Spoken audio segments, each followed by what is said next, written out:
Amaron, implacável, ergue os braços e dispara um Hakai devastador contra um grupo de Saiyajins. Um a um, eles começaram a desaparecer, suas existências sendo apagadas para sempre. Entre as vítimas estava o Almirante Ruba. Ao ver aquilo, o coração de Kiabe se despedaçou. Kiabe, não vá, não vá, eu te proíbo, gritou Vegeta tentando impedir o jovem. Mas Kiabe ignorou o aviso. Com o rosto cheio de dor e raiva, ele avançou sozinho na direção de Amaron. Para quem não sabe o que é Dragon Ball Kakumei, é um mangá feito por fã que se desenrola após os eventos do filme do Broly, mantendo a continuidade dos acontecimentos anteriores conforme estabelecido na franquia original, mas o que vem em seguida transforma a história de maneira surpreendente. O capítulo se inicia com o narrador recapitulando alguns eventos para a gente. Piccolo como vilão, seguido por Vegeta, Frieza, Cell, Kid Buu, Bills, Zamasu, Jiren e, por último, Broly. O narrador destaca que, entre todos esses adversários enfrentados pelos guerreiros durante sua jornada pelo Universo 7, nenhum se mostrou tão formidável quanto Broly. Após a necessidade de Goku e Vegeta unirem suas forças para derrotar esse monstro, algo surpreendente aconteceu. A pureza de Goku fez com que Broly mudasse de lado, nascendo assim uma amizade. Com o tempo, quando tudo parecia tranquilo no Universo 7, eventos de um passado distante começam a influenciar o futuro. As consequências do comportamento benevolente do Android 17 durante o Torneio do Poder, especialmente com os universos apagados por Zenon, começam a trazer problemas para essa realidade. Antes que esses problemas se desenrolem, somos levados ao Universo 6, especificamente ao planeta Sadala, onde Caulifla pede a Champa para ensinar suas técnicas secretas. Enquanto Champa sente algo estranho em outros universos, eventos catastróficos começam a acontecer nos planetas de Belmont. A Terra passava por várias catástrofes e destruição. Kuririn, ao salvar civis, reflete sobre a busca frenética de Goku por poder. A cena se deslocava para o universo, onde o Saiyajin elevava seu poder ao máximo diante de seu oponente, Bills. O deus da destruição liberava seu poder e sorria. A perspectiva então mudava para o próprio planeta de Bills, onde Whis observava a situação. Subitamente, ele era interrompido por uma chamada do planeta sagrado dos Kaioshins. Shin pedia desculpas pela intromissão, explicando que o universo estava tremendo e ele sentia as auras intensas de Goku e do Sr. Bills. Ele buscava entender o que estava ocorrendo. Whis sorria e explicava a Shin que aquilo era o resultado do treinamento intensivo de Goku. A cena retornava ao universo, onde Bills preparava uma rajada de energia e a disparava em direção ao Saiyajin. Este se esquivava, deixando um planeta devastado atrás de si. Goku contra-atacava, mas Bills mostrava sua destreza, passando pelas costas do Saiyajin e desferindo um chute. Mesmo cuspindo sangue, Goku não desistia. Voando pelo universo, eles trocavam rajadas de Ki, mas Bills se mantinha firme. Goku, preocupado, lançava suas esferas de energia, mas Bills as bloqueava. Uma explosão ocorria no vácuo, mas o Saiyajin continuava inabalável. Em uma velocidade colossal, Goku surgia atrás de Bills, segurando uma esfera de energia. Ele a lançava, desencadeando uma explosão intensa, mas Bills resistia. Os corpos celestes à frente foram aniquilados. O deus da destruição do Universo 7 havia recebido aquele ataque poderoso. Ele sangrava enquanto cortava o universo com o impacto. A colisão ocorria quando atingia um planeta, destruindo-o com uma pancada devastadora. O semblante sério do Saiyajin permanecia, mas instantaneamente seu rosto era segurado, enquanto uma esfera de energia o envolvia e era lançada. Contudo, quando a esfera estava prestes a tocar o Saiyajin, este já não estava mais lá. Goku, voando para outra galáxia, fugia enquanto Bills o caçava sorrindo. A cena se deslocava para o planeta Gia, onde um animal tomava água. Num piscar de olhos, Goku e Bills apareciam, mas logo desapareciam. A água do planeta sumia, as árvores desapareciam e o animal perdia seus pelos, como se tivesse sido envolvido pela fração da presença daqueles dois no universo. Goku fugia, enquanto Bills caçava sorrindo. Até que, alcançando os pés do Saiyajin, Bills o carregava, dando um impulso com uma potência colossal, lançando-o. Goku começava a cortar o universo novamente, enquanto Bills o perseguia. Outro planeta se aproximava, e a colisão do Saiyajin com ele acontecia. Goku atravessava o planeta. O próximo corpo celeste era o planeta Takotako, onde uma civilização vivia em paz. Uma criança notava algo descendo do céu, e de repente, Goku colidia com o planeta, formando uma cratera no impacto. Sangrando, o Saiyajin retornava à sua forma base. Repentinamente, algo surgia no céu, cegando os habitantes. Bills estava preparando uma supernova e ele estava esperando. Já no planeta Takotako, era como se fosse uma aura semelhante a um sol no céu. Ofegante e sangrando, Goku olhava seriamente e começava a se levantar e pedia para o garoto sair imediatamente. À frente do planeta, Bills sorria e o Saiyajin disparava pelo espaço em direção à lua. Enquanto voava, Goku questionava internamente o motivo de Bills colocar uma espécie inteira em risco, dirigindo-se a Bills. Percebendo algo, Goku olhava para baixo e notava o garoto do planeta agarrado em sua perna. Mesmo assim, o golpe era carregado e lançado. Goku pousava na lua próxima, mas o ataque gradualmente o alcançava, atingindo-o em cheio. A lua começava a ser engolida por aquela esfera de energia colossal. A cena retornava ao planeta Bills. Whis afirmava que eles haviam saído de lá há 30 minutos. O peixe oráculo respondia, indicando que suportar uma luta tão prolongada contra o Sr. Bills era surpreendente. Whis expressava um pressentimento ruim, ponderando se deveria intervir. O peixe oráculo, agora adormecido, profetizava que esse confronto teria impactos no próprio fim do universo, lançando palavras soltas sobre as consequências. Whis questionava se essa previsão estava relacionada a esse confronto. A narrativa retornava à Terra, onde Mr. Satan anunciava que o terremoto havia cessado. Ao lado dele, Buu, Tite e Videl começavam a preparar comida, enquanto ao fundo a cena revelava a devastação deixada pelo combate de Goku e Bills. A sequência mudava novamente, agora para Piccolo e Gohan. O Namekusein afirmava que Goku provavelmente havia concluído seu treinamento e estaria de volta em breve. Olhando para o céu, Gohan comentava sobre a necessidade de recuperar sua força rapidamente, considerando a incerteza do que o futuro reservava. Piccolo expressava contentamento com essa decisão, mas questionava sobre seus estudos. Gohan respondia que encontraria uma maneira de conciliar ambas as responsabilidades. A narrativa sofria outra mudança, transportando-nos para o planeta Pishin, cuja gravidade era 2000 vezes maior que a da Terra. Alguém voava pelo planeta em uma velocidade colossal, destruindo montanhas. Era Vegeta, que refletia sobre a sensação de estar ficando para trás. Ao pousar, concluía que esse tipo de treinamento era inútil.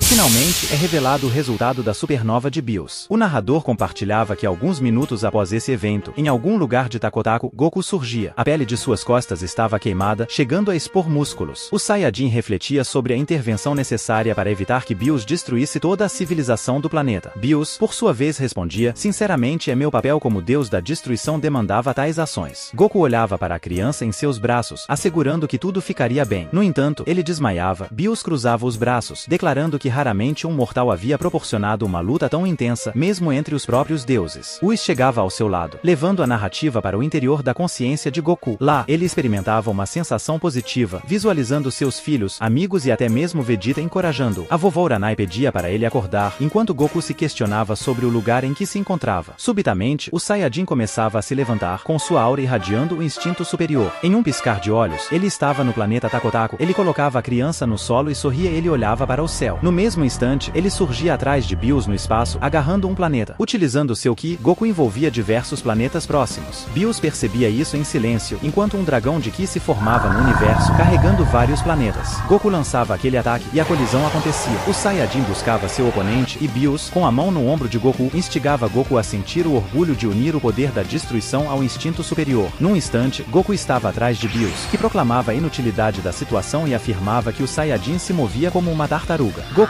então, concentrava seu Ki em um Kamehameha colossal. Whis observava a situação e comentava admirado, oh nossa, eles realmente estão levando isso a sério. Bills se aquecia e brincava, dizendo que seu corpo estava começando a ficar enferrujado. Enquanto isso, Goku intensificava a condensação de Ki, seu cabelo começava a ficar branco, uma onda de choque se manifestava. No entanto, no momento crucial do ataque, Goku perdia a consciência e começava a cair. Bills ficava irritado diante da situação, expressando sua frustração, agora que as coisas prometiam melhorar de verdade. Whis ponderava que a forma que Goku estava utilizando era muito difícil de controlar, mesmo para o próprio Saiyajin. Nesse instante, Bills recorda-se da destruição de seu planeta durante um confronto anterior e Whis o conduzia ao planeta sagrado dos Kaioshin. No planeta sagrado dos Kaioshin, Shin se questionava sobre o atual nível de poder de Goku capaz de abalar o universo dessa maneira. Possivelmente, ele não compreendia totalmente a extensão do poder do Saiyajin através de vários universos. Bills, irritado, perguntava se poderia ou não consertar seu planeta. Shin confirmava que sim, destacando que os Kaioshin eram deuses da criação, a antítese dos deuses da destruição. Assim, Shin era conduzido para iniciar os reparos no planeta de Bills. Enquanto isso, o deus da destruição instruía que fossem buscar Goku imediatamente, pois sua aura atmosférica estava prestes a expirar. Whis aconselhava que Bills não o subestimasse, afinal ele não precisava se apressar, pois ele era o mais veloz do universo 7.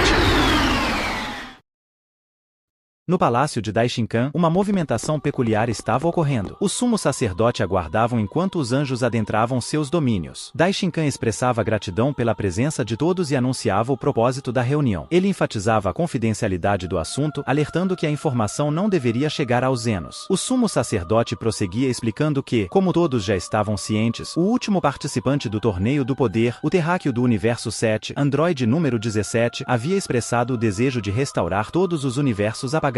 Contudo, surgiu um problema. Esse desejo resultou no retorno de 7 universos que permaneceram no vazio por milênios. Campari, o anjo do Universo 3, questionava a discrepância, lembrando que originalmente eram 18 universos. Daishinkan começava a esclarecer a situação, revelando que, na verdade no início existiam 19 universos, sendo o 19º conhecido como Universo 0. Os anjos ouviam em silêncio até que Kozu, a filha mais velha de Daishinkan e anjo guia do Universo 10, indagava sobre o motivo de seu pai ter ocultado essa informação. O sumo sacerdote explicava que não teve escolha a não ser manter isso em segredo. Uma discussão entre os anjos surgia, especulando se haveria um traidor entre eles. Nesse momento, todos sentiam uma presença imponente, surpreendendo Daishinkan. Uma mulher se aproximava, revelando que aquele chamado de pai pelos anjos era na verdade um covarde que não assumia as consequências das destruições que causou. Moito, sentindo a imponente presença, não se intimidava e elevando seu ki confrontava a mulher, questionando quem ela pensava ser para julgar seu pai. Margarida indagava para que ele se acalmasse, lembrando de que os anjos deveriam permanecer neutros independentemente do que surgisse diante deles. A mulher passava pelos anjos e continuava: ajoelhem-se, pois parece que não percebem a extensão de sua ignorância, saibam que nunca os abandonei. Agora, concedam-me a oportunidade de revelar a verdade sobre o passado desse impostor. O narrador indagava sobre a identidade da misteriosa mulher, e questionava o que o sumo sacerdote estaria escondendo.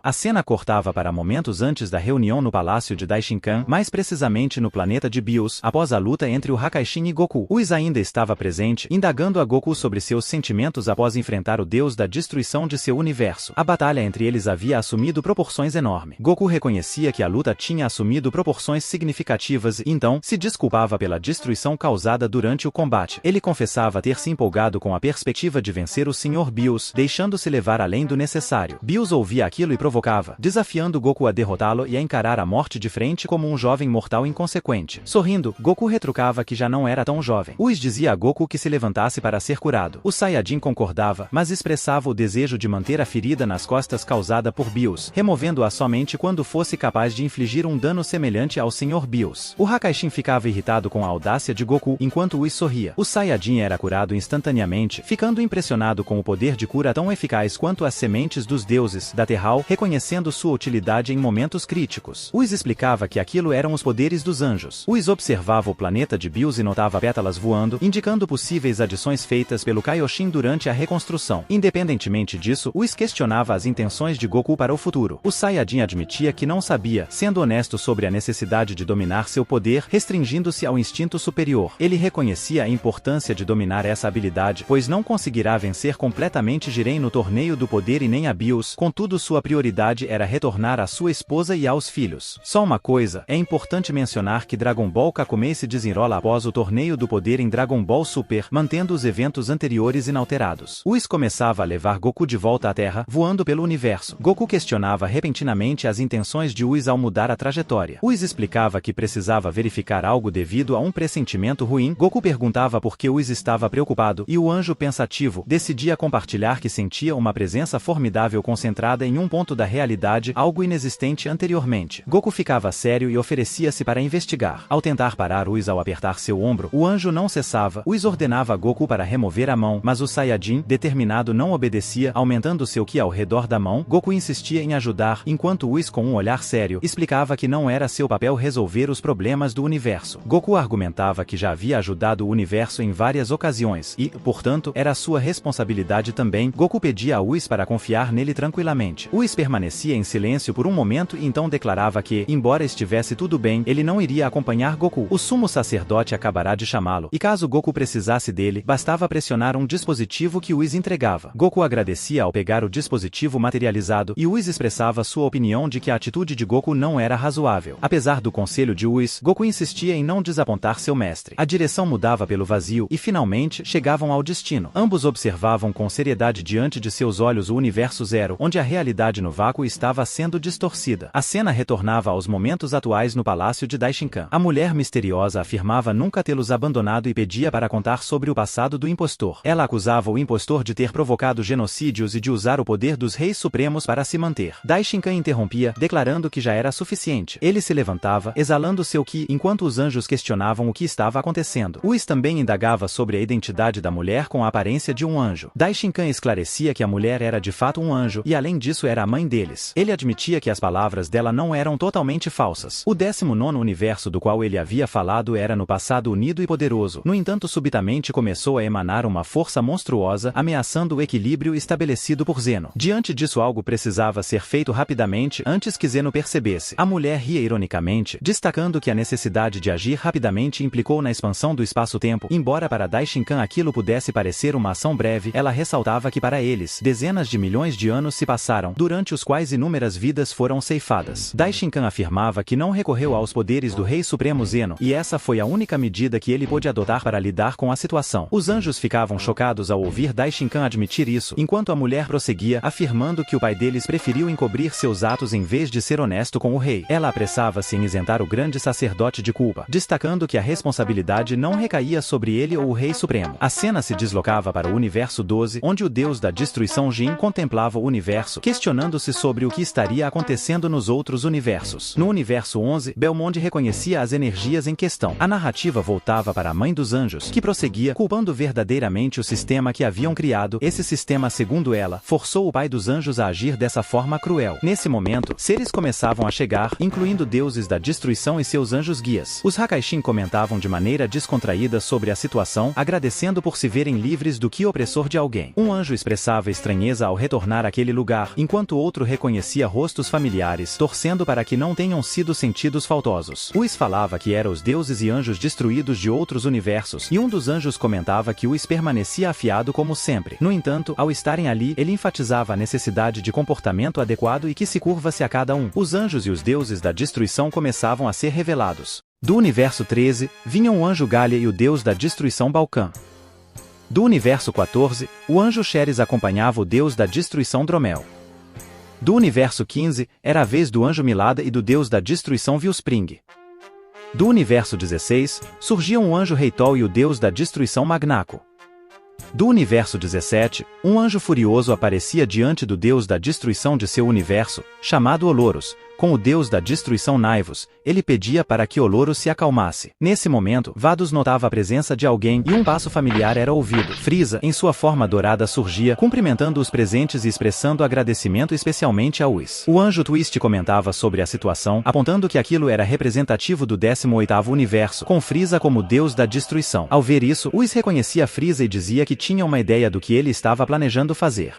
O imperador do universo mantinha-se calmo, demonstrando coragem ao afirmar que não deveria ser subestimado. Ele alegava que tudo o que ocorreu até então era apenas o começo. Frieza explicava que ele enviou um comandante até Zuno, aquele que está ciente de tudo o que ocorre no universo. Assim, ele obteve acesso a informações interessantes sobre novos universos que surgiram. Ele estava surpreso ao descobrir que Zeno teve que destruir o 18º universo devido a um deus da destruição lamentável. De acordo com o anjo do universo 18 Twist, Zeno repreendeu o comportamento do Hakaishin local por cuidar de um universo fraco. Frieza, identificando uma fraqueza entre os deuses, decidiu atacar o universo 18. Inicialmente seu objetivo era chamar a atenção do Hakaishin, mas ele não agia como um verdadeiro revolucionário. Frieza, ao mostrar suas intenções, o Hakaishin não se preparava para lutar, revelando-se complacente, mas demonstrar fraqueza diante do imperador do mal, isso para Frieza era fatal. O Hakaishin sentia um choque, e a cena mostrava várias partes de seu corpo perfuradas. Num instante, Frieza já estava ao lado do Hakaishin, desferindo golpes e provocando-o, enquanto dizia para vomitar mais sangue. Ele comentava sobre a roupa apertada e a aparente impotência do Hakaishin. Frieza continuava questionando como ele conseguiu se tornar um deus da destruição. Contudo, para Frieza, isso já não importava mais, pois agora ele vestia o manto de deus da destruição, enquanto seu oponente caía perante ele.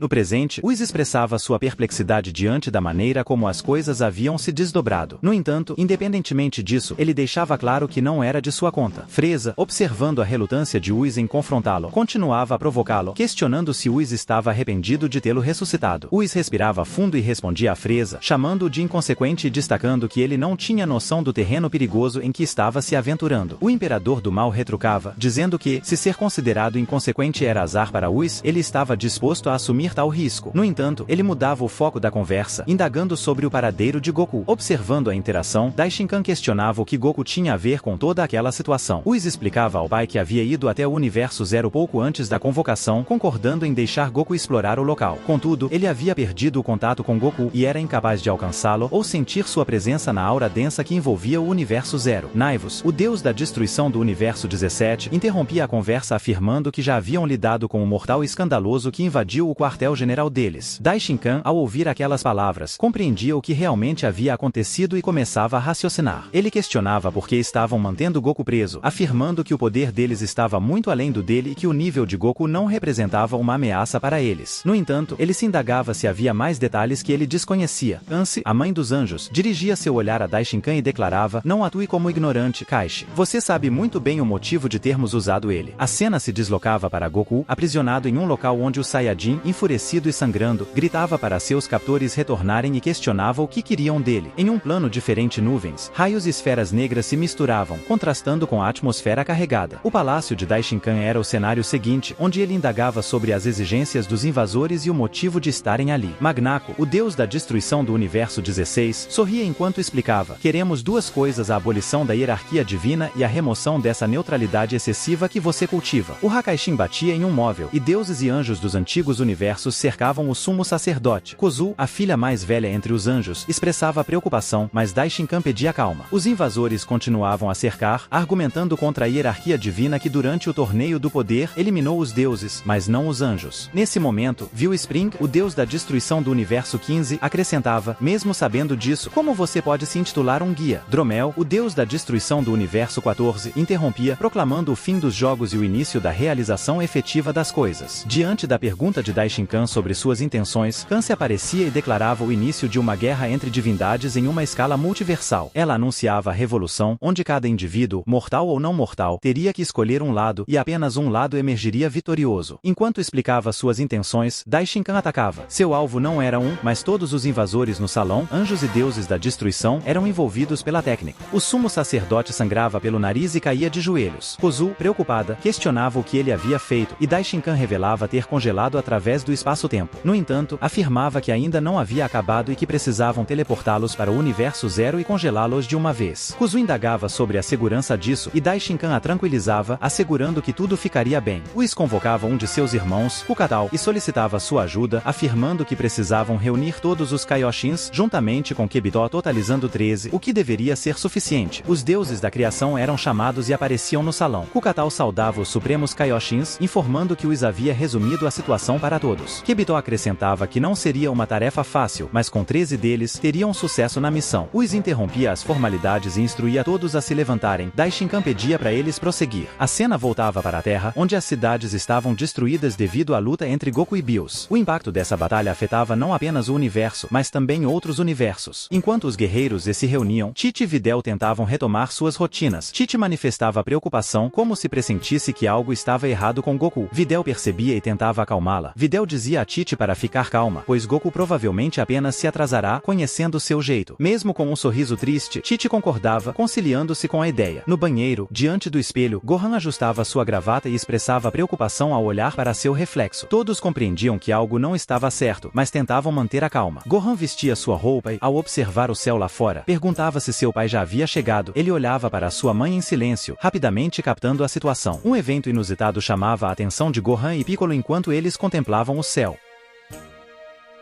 A cena se deslocava para o universo 11, no planeta Saurus, onde Jiren controlava uma fera, passando uma espécie de corda pela boca do animal e derrubando. Ao aterrissar, ele sentia algo e olhava para o céu. A narrativa então se movia para o universo 6, em um planeta congelado, onde Hit se camuflava entre os civis. Ele localizava seu alvo, ativava o salto temporal e instantaneamente sua presa caía morta entre os civis. Em outro ponto da multidão, o assassino observava o céu, percebendo algo estranho. A cena cortava para outro local do universo 6, onde Caulifla treinava e que o observava. Em meio a 20.000 flexões com os dedos de Caulifla, Kiabi chegava, surpreendendo Caulifla, que parava seu treino e o questionava sobre sua presença ali. O Saiyajin explicava que estava apenas passando e, ao apontar para o céu, indagava sobre o que estava acontecendo. Caulifla, sem saber do que se tratava, pedia a Keiō que conferisse. Nesse momento, uma voz vinda da esfera era ouvida por todos os universos, declarando-se ser o grande sacerdote do multiverso. Ele trazia ordens diretas daquele que chamamos de Deus. Informava sobre a rebelião de um anjo maligno. Ele havia congelado o anjo por 2 anos, e estava anunciando o início de uma guerra entre os universos assim que esse período findasse, e cada indivíduo teria que estar pronto para escolher seu lado. Caulifla, Toppo, Jiren, Kuririn e os guerreiros Z escutavam. Eles tentavam assimilar aquela informação. Pouco tempo se passou e Vegeta chegou na Terra. Ele tinha finalizado seu treinamento em outro planeta. Ele perguntava sobre Goku e que eles precisariam de sua força para a guerra. Porém, ninguém sabia de seu verdadeiro paradeiro. Ninguém sabia que o Saiyajin estava preso no universo 0. Mas o tempo iria passar de qualquer jeito e a guerra eventualmente aconteceria. Com ou sem Goku, eles precisariam se fortalecer. Bulma ponderava sobre a situação. 2 anos. Precisamos nos organizar. Vegeta se veste enquanto concorda, afirmando que todos devem definir seus papéis para ajudar na guerra iminente. Vegeta então destaca a importância de encontrar Broly, reconhecendo seu potencial significativo. Dirigindo-se a Bulma, Vegeta olha para Bulma e fala: você poderia ir buscá-los. Juntamente com seus 2 amigos, o verde e o laranja. Bulma, corrigindo com um olhar sério, responde: eles têm nomes Vegeta. Vegeta continuava dizendo: eu vou levar Gohan, Goten e Trunks para ver-os. Mais tarde, na solidão das montanhas, Piccolo medita profundamente. Seus olhos se abrem quando percebe alguém se aproximando. Posso ajudá-lo? Pergunta o Namekusei-jin. Enquanto isso, Bulma convoca Jaco para acompanhá-la até o planeta de Broly. Jaco, inicialmente relutante, recusa por estar muito ocupado. Bulma, irritada, eleva o tom. O que você quer dizer com estou muito ocupado? Se apresse, venha aqui, seu egoísta. Jaco, cedendo à pressão, concorda resignado. Ok, tudo bem, ela só quer que eu vá procurar alguém, não posso recusar um pedido de uma amiga. Seu companheiro, em tom de brincadeira, comenta: eu não disse nada. Ao desligar, Bulma continua reclamando furiosa. Jaco é um preguiçoso, mesmo quando uma guerra está prestes a estourar. Vegeta, observando sua esposa furiosa, comenta: quando ela está com raiva, nem o maior dos guerreiros pode impedi-la. Bulma continua reclamando sobre o patrulheiro, enquanto Vegeta decide sair. Nesse momento, a pequena Bra acorda e começa a chorar. Gohan observa a situação e comenta: Rei Vegeta, parece que há muita coisa acontecendo lá dentro. Vegeta olha para Gohan e responde: eu queria que fosse apenas lá dentro. Videl se oferece para segurar Bra e Vegeta agradece, aproximando-se de Gohan para discutir o que está por vir. Vegeta pergunta a Gohan sobre seus planos para os próximos 2 anos, e Gohan responde olhando para cima: as 2 coisas, treinar e estudar. Vegeta pensativo comenta: eu tenho algo a propor, que tal treinar com Whis? Kakaroto está fazendo seu último treinamento com ele, eles ficariam contentes se você assumisse o controle. Goten e Trunks já me disseram que estão dentro. Gohan toma um gole de café e responde: lamento, mas já tenho uma ideia do que pretendo fazer nesses 2 anos. A propósito, para Goten e Trunks, meu pai havia me falado sobre uma espécie de câmera do tempo hiperbólica. Vegeta olha sério para Gohan e diz: boa ideia, eu verei com eles. Enquanto isso, você poderia ir ver Kuririn, Yantia e Tenshinhan. Tem alguma ideia do que eles poderiam fazer? Gohan retira seus óculos, abre um sorriso e confirma: sim, tenho algumas ideias.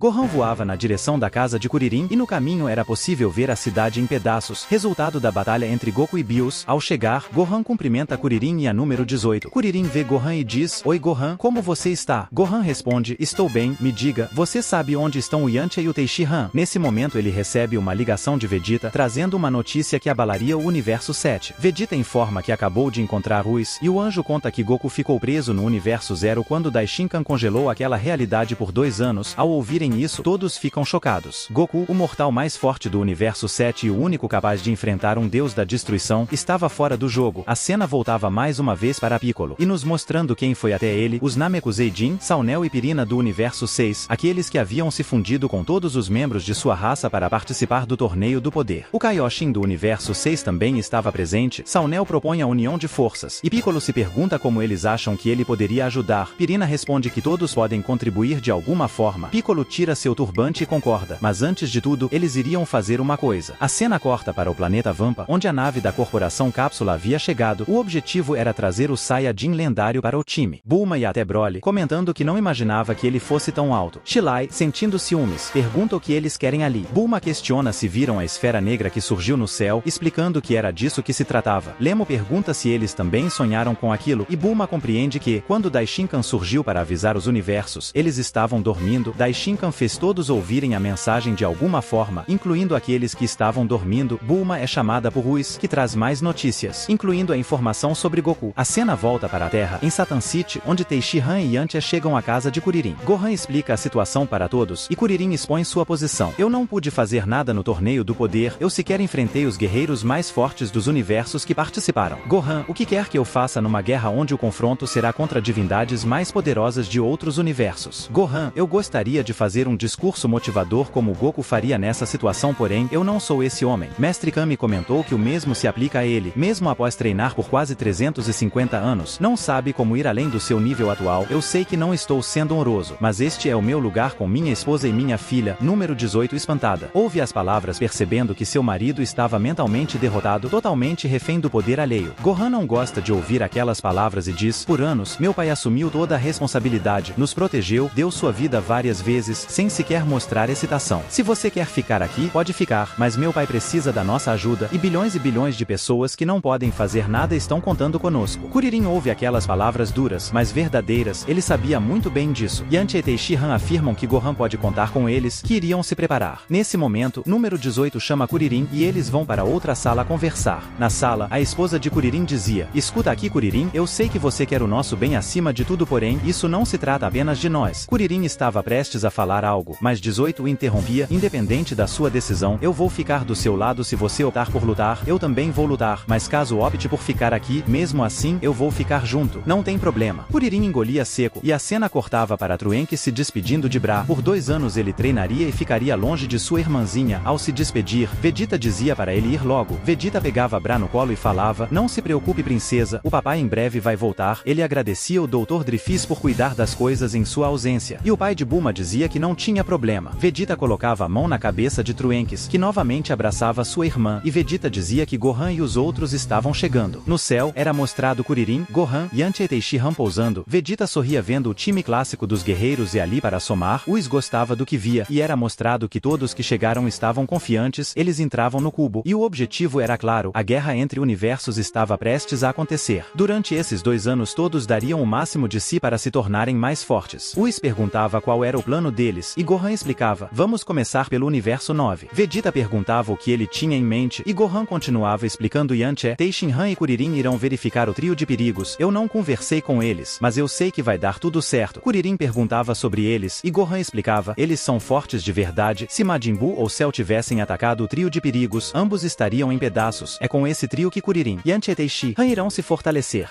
Whis conduzia Vegeta, Gohan, Tenshinhan, Kuririn, Yantia, Goten e Trunks por diferentes lugares do multiverso, ultrapassando amplamente a velocidade da luz. A cena então cortava para uma nave espacial onde Jaco estava partindo do planeta Vampa, recentemente visitado para buscar Broly. O patrulheiro galáctico acelerava enquanto a cena mudava para aqueles que acompanhavam os guerreiros Z. Em pouco tempo eles cruzaram todo o universo 7 e chegaram ao universo 9, mais precisamente no planeta Calamente. Próximo ao planeta, Gohan observava e comentava, que estranho Sr. Whis, este planeta parece estar composto por uma espécie de algodão porque isso. Whis explicava que o planeta era conhecido por ter uma espessa camada de nuvens, com aproximadamente 3.000 km de espessura que é metade do raio do planeta em seu centro. Kuririn, assustado, ouvia a explicação, mas Whis parava a nave diretamente sobre o planeta. Whis tranquilamente tocava seu cajado no vácuo e o simples contato fazia com que as nuvens se abrissem. Os habitantes do planeta observavam o fenômeno confusos se questionando o que havia acontecido. Kuririn impressionado observava a densa camada de nuvem perfeitamente aberta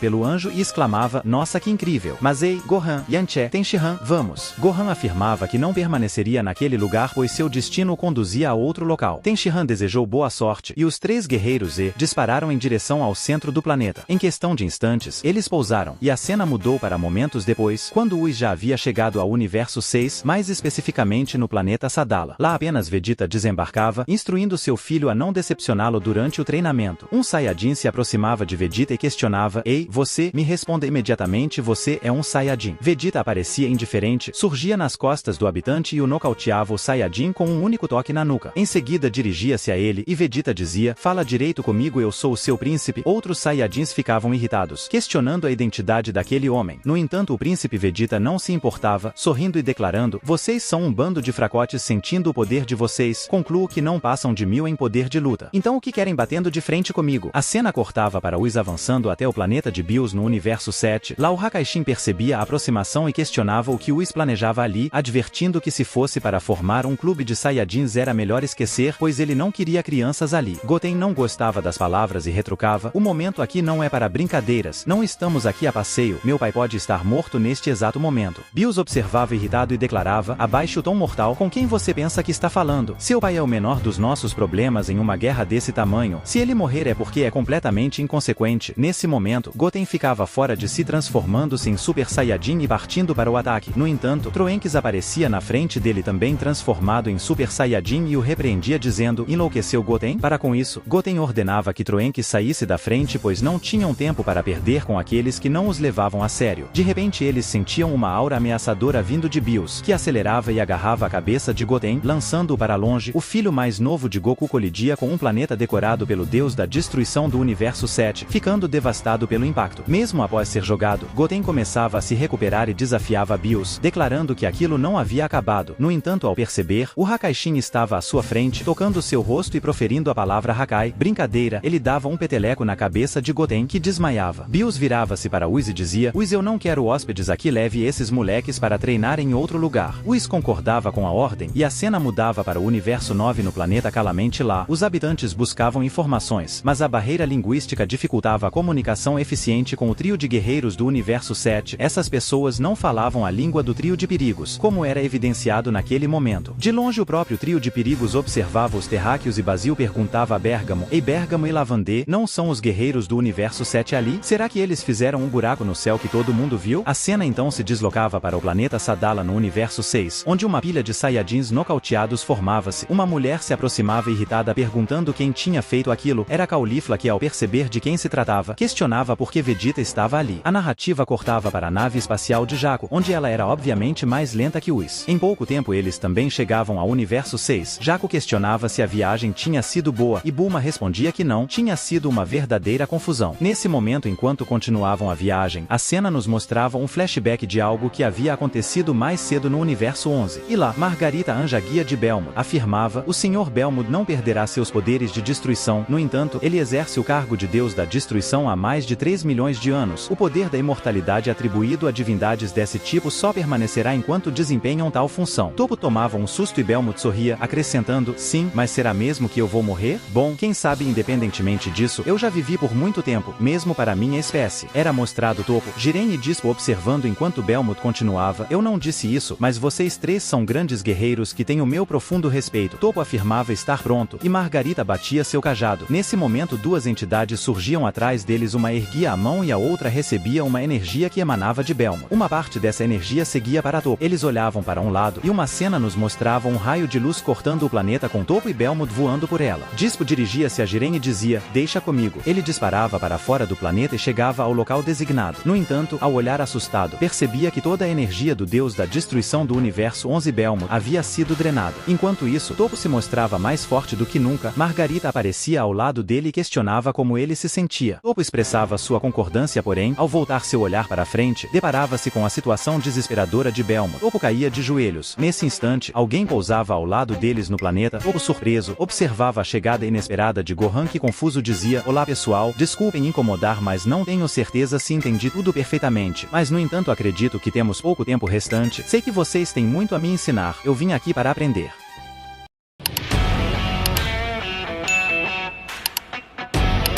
Quando Vegeta chegou ao universo 6 e se dirigiu ao planeta Sadala, ele imediatamente impôs sua autoridade. Dezenas de Saiyajins de classe baixa que ousaram cruzar seu caminho foram prontamente derrotados. Caulifla observava revoltada enquanto ele atacava seu povo sem paciência para a conversa. O príncipe dos Saiyajins ordenava que ela parasse de incomodar e o levasse até o rei de Sadala, pois não tinha tempo a perder.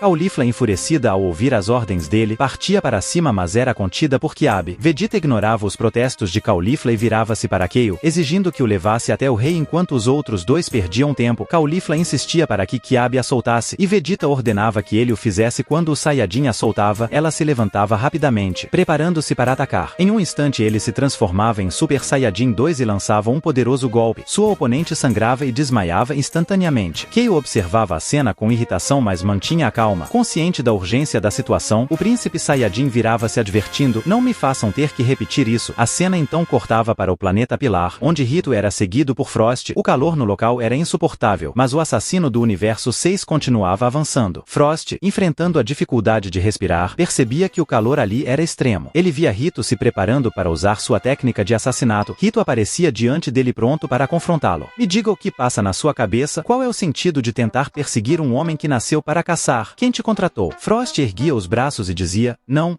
é nada disso. Se acalma, o que acontece é que eu quero a minha vingança. A cena retornava para o planeta Sadala, onde os Saiyajins avançavam. Ao chegarem ao local, Vegeta questionava: vocês disseram que chegamos, mas eu não estou vendo nada. Kiabi respondia: olhe para baixo. Vegeta olhava e avistava o palácio subterrâneo do rei de Sadala. Vegeta sorria e eles entravam em um veículo dirigindo-se ao palácio. No caminho, Caulifla acordava e ao ver Vegeta ficava furiosa novamente. O veículo começava a ser destruído. Uma espécie de guarda-robô perguntava a um Saiyajin do lado de fora se deveria avisar o rei. O Saiyajin respondia: não se incomode, se eu ganhasse uma moeda cada vez que um idiota profanasse o palácio real, eu já estaria rico. A cena mudava para um homem caminhando com uma escolta e uma criatura pequena. Ele dizia: Senhor Sadala, permita-me dizer que há um Saiyajin estranho por aqui, afirmando ter vindo de outro universo. Ele pede por uma audiência com o senhor. O rei Sadala concordava e a cena cortava para momentos depois, quando o rei chegava ao salão principal. Vegeta, Kiabi e Kale o aguardavam, enquanto Caulifla estava amarrada para se controlar. O rei os encaravam, e Vegeta o observava até que se aproximavam um do outro e se cumprimentavam. Em seguida o rei dizia: eu sou o rei Sadala. Quem é você, Saiyajin? Vegeta se apresentava, e o rei continuava: jovem viajante, me disseram que você veio de outro universo. O que te traz até mim? Qual é a sua história? Vegeta respondia: minha história não importa. O rei o interrompia dizendo: contar uma história nunca é perda de tempo, entendeu, Saiyajin? Vegeta concordava: muito bem, se é assim, me conte a sua. Eu nunca ouvi falar de um palácio Saiyajin construído nas profundezas. O rei sorria e começava a contar: muito bem, existe um motivo para isso. Nem sempre o nosso povo conheceu a paz. Não sei como são os Saiyajins do seu universo, mas por aqui nós governávamos através da violência. Eu mesmo já fui um guerreiro movido pela sede de batalha. Éramos uma raça de selvagens que buscava as batalhas acima de tudo. Com isso, começamos a enlouquecer. Antes mesmo disso, nossos contos ancestrais citavam as nossas caudas de macacos. Porém não usávamos esse poder, e aos poucos ele foi se perdendo. Eventualmente, nosso povo começou a se dividir graças a pequenos conflitos. Então, o rei Sadala da época reuniu todos, fazendo alianças até mesmo entre outras espécies, e subjugou quem bateu de frente. Na época, eu era apenas um simples general do exército, aderindo aos ideais do rei e o apoiando graças à minha lealdade inigualável. Eu rapidamente subi na hierarquia e fui reconhecido como o braço direito do nosso rei. Assim, anos se passaram, e de batalha em batalha, eu vi meus irmãos de combate sendo mortos. Enquanto isso, a minha lealdade ao rei se fortalecia. Porém, um dia aconteceu algo que passou dos meus limites. Havia um ser que se proclamava Jirken o Sangrento, um homem que odiava o rei mais do que qualquer coisa, pois o mesmo era um eterno vice-campeão. O rei sempre o derrotava, mas sempre poupava a sua vida. Porém, esse foi seu erro fatal. Quando Jirken o Sangrento encontrou o rei Sadala, arrancou a cabeça dele. Quando eu descobri, a fúria tomou conta do meu coração, e eu decidi caçá-lo noite e dia. O meu ódio me guiava, mas para minha surpresa, quando enfiei o meu punho no estômago de Jirken, um vazio tomou conta do meu peito. Por algum motivo, ele desapareceu. Quando removi meu braço e vi a marca que havia feito no corpo do guerreiro sangrento, essa forma cravou na minha memória, e ela deu forma ao atual palácio de Sadala. Eventualmente, já que o rei anterior não havia gerado descendentes, eu sucedi ao trono, graças à minha hierarquia, mas ainda hoje, não consigo me olhar no espelho sem pensar em todos os irmãos que perdi. Quando cheguei ao poder, jurei perpetuar os ideais do nosso antigo rei, colocando um fim nessas guerras. Até hoje vivo nessa luta. Use essa história para que se prenda esse laço e nunca esqueça disso, pois um Saiyajin que não mantém suas convicções é um usurpador. Já você, Saiyajin, eu acho que sei porque veio até nós, mas não poderá contar conosco. Vegeta o interrompia e dizia: estou começando a te entender, você tem medo da morte. Kiabi e os outros soldados ficavam chocados, e o rei dizia: como se atreve a dizer isso? Vegeta sorria, começava a se abaixar lembrando-se de seu passado, e se colocava de joelhos continuando: rei Sadala, pai dos Saiyajins, eu te imploro, não importa o que façamos, milhares morrerão, cabe a nós agir para para que não seja culpa nossa, afinal um rei que não cumpre suas promessas é um usurpador, não é mesmo? A cena cortava agora para um lugar frio do universo no planeta Nibus, onde Frost insistia que Rito deveria ensiná-lo ao menos uma técnica de assassinato. Porém, Rito era direto e reto, não tendo interesse algum em se envolver com você, Frost. Mesmo assim, Frost não estava disposto a desistir. A cena cortava mais uma vez para algum lugar do multiverso, onde Jaco levava Broly e os outros para um destino desconhecido. Bulma questionava quanto tempo de viagem ainda teriam, e o patrulheiro galáctico respondia, 2 dias. Bulma brigava com ele dizendo que ele era irresponsável por chamar todos para a viagem sem se programarem com os suprimentos. No entanto, Broly tranquilizava a todos, dizendo para não se preocuparem, pois ele tinha pernas de aranha para comer. Enquanto isso, o cheiro do alimento começava a tomar conta da nave, e todos concluíam que tinham um longo caminho pela frente. Voltávamos para o planeta Sadala, onde o rei continuava. Devemos entrar em ação então, né? Diga mais, você despertou meu interesse. O rei expressava sua curiosidade e Vegeta respondia, não há muito o que falar, você ouviu tudo através do espaço-tempo que se abriu no espaço para todos. Querendo ou não, uma guerra vai acontecer e você deve saber que não será uma mera guerra civil entre Saiyajins, caso recuse. Me responda o que fará quando o inimigo chegar à sua terra. Irá recebê-los com uma bandeira branca, por mais pacifista que queira ser. Se realmente é o rei que afirma ser, seu instinto nunca permitirá que aceite isso. Eu não posso garantir que ninguém morrerá, mas eu juro tornar cada um de vocês o meu povo, dignos do nome que carregam. Eu não faço milagres, mas me certificarei de que todos possamos cuidar um do outro. Ele olhava para Caulifla e Kiabe, sorria e dizia, vocês dois têm muito potencial guardado. Caulifla corava e de repente, o príncipe Vegeta percebia algo. Uma presença avassaladora tomava o ambiente, e Kiabe tremia, pois o rei estava aumentando o seu Ki. Ele começava a caminhar em direção a Vegeta, e o planeta começava a sentir aquela presença. Só do aumento do Ki do rei, o mesmo encarava Vegeta, diminuía o seu ímpeto e dizia, reúna todas as forças especiais de Sadala, pois eu farei um anúncio. Vegeta sorria e dizia, muito bem, não vai se arrepender. O rei saía andando do salão, parava na porta e dizia, eu não vivo com arrependimentos, Saiyajin. A cena cortava para momentos depois, onde todo o exército da Força Especial de Sadala era reunido. Lá, o rei gritava em alto e bom som, todos vocês, as Forças Especiais de Sadala, estão sendo agora convocados. E o narrador questionava, Vegeta conseguirá provar sua legitimidade perante o povo de Sadala?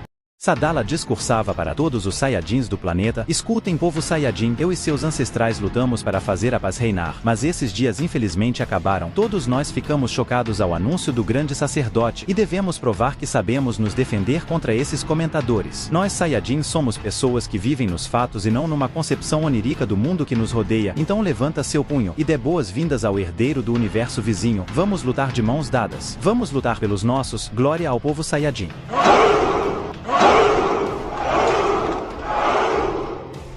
2 dias se decorreram. Jaco, Broly, Bulma, Chilai e Lemo desembarcaram no planeta Sadala. Ao tocar o solo, Jaco ativava um dispositivo para localizar Vegeta, enquanto eles buscavam se alimentar. Assim, o tempo fluía, e quando Vegeta foi finalmente localizado, o Saiyajin simplesmente aniquilava aquele objeto desconhecido para ele. Diante disso, Bulma instruía Jaco a sair para procurar seu esposo pelo planeta. A cena mudava para momentos anteriores, no planeta Terra, mais especificamente na residência de Gohan. Lá, Piccolo fazia uma visita ao seu discípulo, desejando-lhe boa sorte em seu treinamento. Contudo, antes de partir, ele indagava a Videl o motivo de não permitir que Pan treinasse com ele. Irritada, Videl afirmava que os tempos haviam mudado e fechava a porta na face do Namekuseidin. Piccolo partia compreendendo que Gohan agora tinha uma família e devia explicações a essas pessoas. A cena adentrava a casa, e naquele crepúsculo, Gohan, Videl e Pan compartilhavam momentos como uma bela família. Quando a noite finalmente se estabelecia, e era hora de Pan estar recolhida em seu quarto, a garotinha fingia estar dormindo em seu cantinho. Porém, ao perceber os passos de alguém, fingia estar dormindo, até que seu pai entrava. Ele percebia sua artimanha e revelava que sabia. Pan se desculpava, e Gohan compartilhava uma importante lição com ela. Ele dizia, filha, quero te dizer algo que será crucial para o resto de sua vida. As pessoas sempre tentarão impor suas visões de mundo a você, mas o mais importante é o que você realmente deseja. Nunca permita que alguém dite o que você deve fazer. Você é de coração puro, e eu acredito que nunca precisará machucar os outros. Pan questionava o motivo de seu pai estar proferindo aquelas palavras, e Gohan percebia que, aos 3 anos de idade, Pan não compreendia completamente o peso daquelas palavras. Ele lhe dava um beijo e se despedia de sua filha.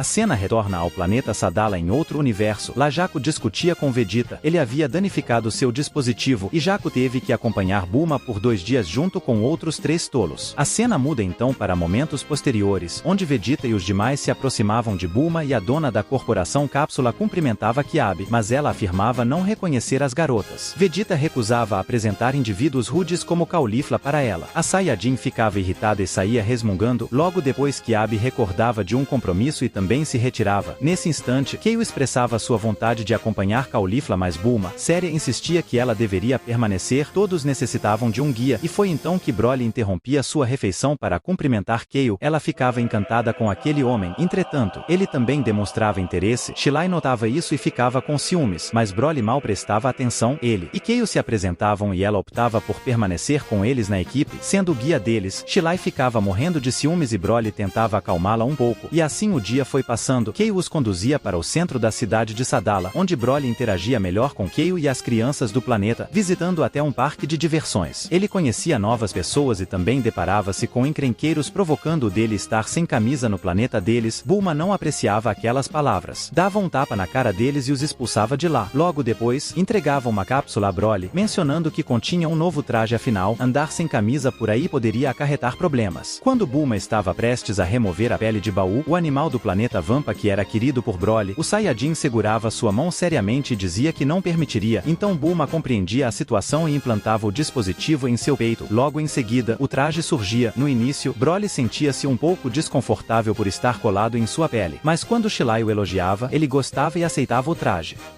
O momento mudava para o planeta Krip. Lá Whis, Goten e Trunks observavam uma cena do Gotenks Super Saiyajin 3 do passado. Os garotos ficavam impressionados com aquela cena, pois a fusão era extraordinária. No entanto, o anjo explicava que eles estavam impedidos de realizar a fusão até segunda ordem, dando o motivo. O propósito da primeira etapa desse treinamento era que ambos alcançassem um nível máximo do Gotenks, ou seja, um poder próximo do seu potencial total. Isso seria realizado em 3 etapas. A primeira consistia em se conectar com seu interior, liberando todo o poder de uma vez, enfrentando fraquezas, emoções e conflitos internos. O primeiro exercício envolvia uma esfera de plástico no centro de um dispositivo. Uma luz vermelha ou verde apareceria acima quando um dos lados fosse impactado. A luz vermelha surgiria se apenas um lado fosse atingido. A luz verde apareceria se ambos os lados fossem acertados simultaneamente. O objetivo era ativar ambas as luzes com golpes suficientemente fortes e da mesma intensidade para fazer a esfera explodir com a pressão. No entanto, para alcançarem sucesso, seria exigido muito rigor. Concentração, explosividade. Whis mencionava que a parte mais desafiadora seria a sincronização perfeita para a explosão da esfera. Então, os garotos assumiam a tarefa e a cena voltava para o planeta Sadala. Lá, Vegeta anunciava para as forças especiais do planeta que o treinamento estava prestes a começar, atribuindo-os ao 5º grupo. Ele presumia que já estavam familiarizados com os 3 almirantes ao seu lado, caso contrário, os apresentaria. Esse é o almirante Ruba, também conhecido como o homem mais forte do planeta. O outro almirante é Leriak, um estrategista experiente e ousado, o homem que venceu uma batalha sem mobilizar qualquer soldado. Também temos a almirante Fenel, a melhor entre os combatentes. Ela destruiu com sucesso 182 redes de tráfico. Se eu fosse vocês, não tentaria esconder nada dela. Todos seriam distribuídos em 4 grupos, cada um deveria posicionar-se diante de mim ou dos almirantes. Vegeta indagava se estava claro, e um murmúrio de sim senhor reverberava. Porém Vegeta reiterava a pergunta e a resposta ecoava pelo ambiente. Em seguida, o Saiyajin determinava que Caulifla fosse para o grupo de Ruba, e Caulifla protestava, alegando que não queria, preferindo optar por seu próprio grupo. Imediatamente, de forma bastante irritada, Vegeta metamorfoseava-se em Super Saiyajin para impor respeito às suas ordens, segurando-a. Para enfatizar isso, e todos começavam a observar Vegeta de maneira estranha e o olhava diante daquela atitude. Ruba, o mais forte do planeta, aproximava-se e observava que não era apropriado que Vegeta utilizasse essa forma. O Saiyajin olhava furioso e indagava quem havia concedido permissão para chamá-lo pelo nome. Os Saiyajins iniciavam a reprovação daquela atitude e Fenel pedia que cessassem os sussurros. Leriak questionava se ela não havia percebido aquela falta de respeito, e ela replicava que o ponto não era esse, mas sim que Vegeta tinha uma séria questão com eles, então não adiantava debater sobre isso. Ruba concordava, acrescentando que ele fora quem instigara conflitos com eles, portanto, se era isso que ele desejava, ele o encontrou, excluindo o rei. Todos ainda mantinham ceticismo em relação à capacidade de Vegeta de liderá-los. Vegeta observava, percebendo que os Saiyajins não estavam dispostos dispostos, e os 3 almirantes assumiam uma postura ofensiva, pois a liderança seria contestada. Kiabe tentava acalmar a situação, mas Vegeta ordenava que ficassem em silêncio. Parecia que haviam esquecido com quem estavam lidando. Eu sou o grande Vegeta!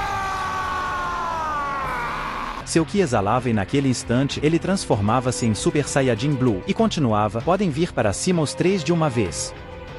Neste momento, a pressão de um Ki divino começou a envolver Sadala. Vegeta notava que o ímpeto de todos havia sido contido e declarava: podem fugir se quiserem, seus covardes, mas eu não vou olhar nos seus olhos, nem mesmo no dia em que o inimigo massacrar o seu povo. Ao terminar essa afirmação, Ruba, o mais poderoso do planeta, surgia por trás atacando o príncipe de surpresa. Num instante, Vegeta já não estava mais à sua frente. Ruba olhava para trás, mas subitamente Vegeta não estava mais ali. Ele estava novamente à sua frente, desferindo um leve soco no estômago e lançando-o para longe. Leriak aproveitava a oportunidade para atacar com um Ki Blast surpresa, mas este não causava nenhum dano ao Saiyajin. Vegeta revidava rapidamente, derrubando seu oponente com um golpe certeiro, deixando-o fora de combate. Fenel também surgia atacando, porém Vegeta afastava com facilidade, lançando-a através de uma montanha. Os 3 almirantes haviam sido derrotados. Os 3 almirantes foram derrotados com Vegeta usando apenas uma fração do seu poder. Vegeta avistava um jovem apavorado e refletia: você me encara como seu oposto, um monstro sanguinário, mas você compreende o dilema da fraqueza, compreende o que é não ser capaz de se proteger contra um inimigo muito mais poderoso. Nesse momento, a montanha que havia caído sobre Fenel começava a tremer, em seguida, explodia, uma energia amarela começava a envolver o ambiente, e Fenel surgia transformada em Super Saiyajin. Irritada, ela exclamava: perdão, meu rei, mas não tenho escolha. Ela convocava Leriak e Ruba, incentivando-os a transformarem-se. A energia dos dois também começava a pulsar pelo ambiente. Vegeta observava aquilo com satisfação, mas, subitamente, uma voz forte ecoava: repulsivo. Era o rei Sadala. Ele continuava: como eu suspeitava, só podemos confiar nesses robôs nos dias de hoje. Todos vocês continuam progredindo, sim, mas na arte de me enganar. Vegeta interpelava Sadala, sugerindo que acertassem as contas. O rei então ordenava: silêncio, eu não me oponho ao seu ajuste de contas Saiyajin, mas nunca utilizem essa forma demoníaca em meu planeta, caso contrário, serão banidos. Vegeta sentia-se confuso, mas retornava à sua forma original e convocava Bulma para deixarem o local.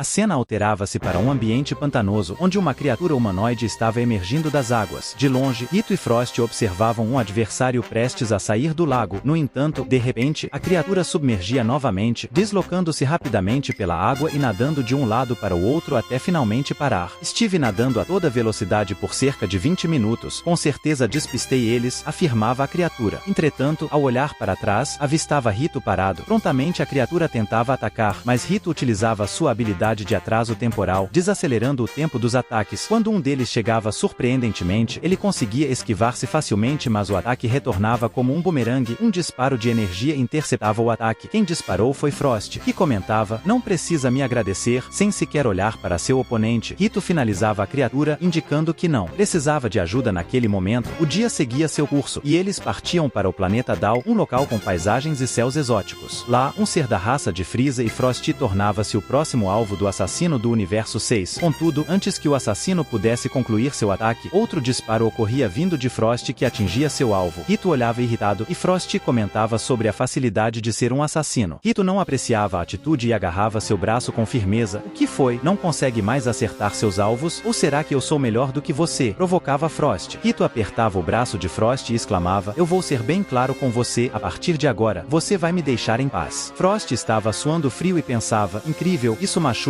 Ele afirmava: bem, vou aceitar isso com uma condição. Recuando um pouco, ele desafiava: demonstre sua superioridade e enfrente-me. A cena mudava para o palácio do Supremo Sacerdote, onde Daishinkan estava descansando, ignorando os passos pesados que se aproximavam. Um dos guardas de Zeno entrava, dizendo: Sumo Sacerdote, eu tentei ocultar isso da melhor maneira possível, mas eles vão descobrir mais cedo ou mais tarde. Daishinkan tranquilizava-o: está tudo bem, não se arrisque mais. O guarda saía, e Daishinkan voltava a se incomodar com o som dos seus passos. A cena então se deslocava para o planeta Vermute, onde Gohan, Jiren, Toppo, Disco e Margarita observavam a situação de Belmont. Margarita tentava recuperá-lo após o árduo ritual de transferência que havia exigido muito do corpo do antigo deus da destruição. Gohan perguntava sobre o estado de Belmont. Incerto do que esperar, Jiren dizia: Margarita não tinha o direito de ressuscitá-lo ou ignorar seus anos como Hakaishin de uma só vez, mas ainda mantinha a esperança de que Belmont pudesse se recuperar. Gohan expressava seu desejo de se juntar à tropa do orgulho, explicando que que compartilhava o mesmo senso de justiça que eles. Jiren achava que não era o momento apropriado para fazer tal pedido, mas Gohan se desculpava prontamente. Jiren notava a humildade de Gohan e concordava em considerar sua proposta, mas Toppo advertia: ouça Gohan, estamos sob pressão por causa do ritual divino de imortalidade que apressamos. Não toleraremos imprudência da sua parte. Jiren acrescentava que poderiam considerar a entrada de Gohan na tropa do orgulho, mas somente após ele os acompanhar em uma missão para ser avaliado. Gohan concordava e, nesse momento, Dispo pedia a todos que ficassem em silêncio. Ele ouvia algo vindo de Belmod e informava a todos que estava ouvindo sua respiração. Todos se alegravam ao ouvir isso, e Toppo se emocionava ao saber que Belmod estava bem.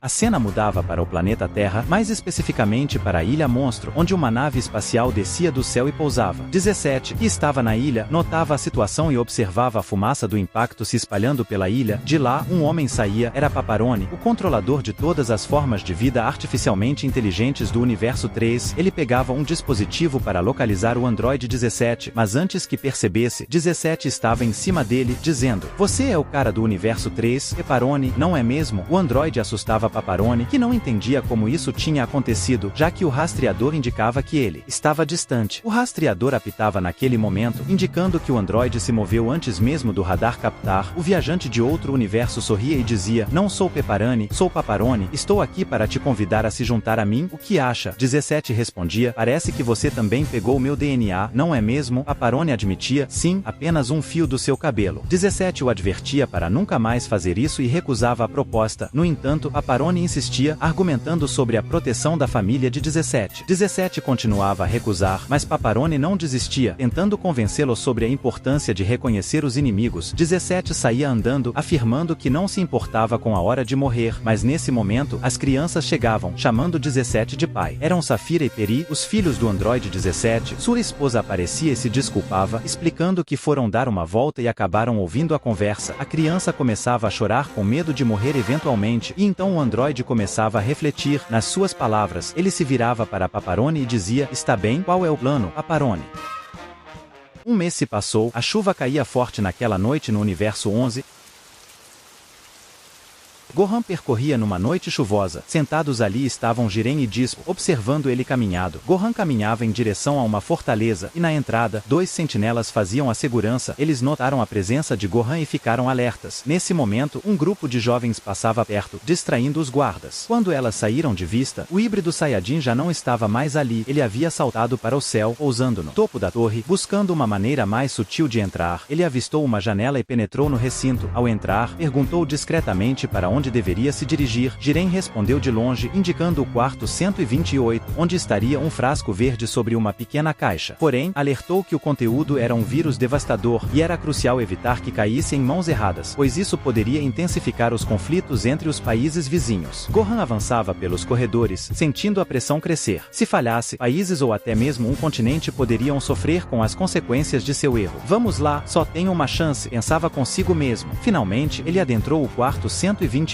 mas encontrou vários homens de terno na sala. Um deles perguntou quem era ele, e Gohan respondeu que era um auditor financeiro. Estava ali para uma verificação mensal. Percebendo que o frasco estava ao seu alcance, nesse momento ele começava a refletir: "Pai, o que você faria se estivesse em meu lugar?" E nesse instante, Gohan se distraía pensando no que seu pai diria a ele. Em sua mente, ele dizia para avaliar a força de todos os oponentes e derrotar o mais poderoso, fazendo com que os demais fugissem de medo, deixando-o sozinho com o frasco. Gohan caminhava mergulhado em seus pensamentos e dirigia-se aos presentes: "Senhores, eu revisei tudo e está tudo em ordem." Entretanto, ele lançava uma bomba de luz que explodia, enquanto corria pensando: "Desculpe, pai, mas prefiro resolver as coisas sem ferir ninguém." Descendo as escadas em alta velocidade, ele alcançava o local. Ao entrar, ele encontrava os guardas posicionados. Ao ver os outros se aproximando por trás, Gohan se via cercado. A cena cortava para momentos depois, onde Jiren comentava que já se passavam 30 minutos desde que Gohan não dava notícias. Contudo, Caceral ligava e trazia boas novas, embora não relacionadas a Gohan. O Sr. Belmod havia felizmente despertado. Vemos então o antigo deus da destruição declarando: "Será preciso muito mais do que isso para me derrubar, especialmente agora que se aproxima uma guerra de proporções multiversais." A cena mudava para o planeta Kripp, onde os observavam o treinamento de Goten e Trunks. No entanto, ambos tinham dificuldade em controlar seus poderes. Trunks atribuía o problema a Goten, que concordava e tentava se concentrar. Whis percebia algo incomum. Goten fechava seus olhos e víamos Goten adentrando um estado mental, onde se deparava com uma porta gigante. Ele se perguntava o que havia do outro lado. Sentindo a pressão, subitamente era interrompido por Trunks, acordando e explicando que algo estranho havia ocorrido, pois ele tinha visto uma porta em sua mente. Whis sorria, enquanto Trunks questionava sobre o assunto. Goten admitia que não conseguia explicar bem. Whis observava a conversa, e Goten continuava, sem o poder do Gotenks, tudo é mais difícil do que eu imaginava, mas acho que temos que enxergar além das nossas forças. Whis sorria percebendo que estavam começando a compreender. A cena então se deslocava para o planeta Terra, na casa de Gohan, onde Pan saía à noite em busca de treinamento, seguindo o conselho de Piccolo, que a instruiu a treinar na floresta sudoeste. A cena mudava para Piccolo, que dizia que Pan está prestes a chegar, então era hora de começar e mostrar o quanto haviam evoluído nos últimos 2 anos. Saunel e Pirina se preparavam, prometendo mostrar uma nova técnica. 20 minutos depois, finalmente Pan chegava, encontrando Piccolo aumentando seu ki ao lado de Saunel e Pirina, que faziam o mesmo. Apesar dos ferimentos, os 3 Namekuseidins estavam determinados. Piccolo animadamente dizia que poderia aprender algo interessante sobre sua raça. Os dois sorriam, e Pan se entusiasmava com a ideia de treinar junto com eles.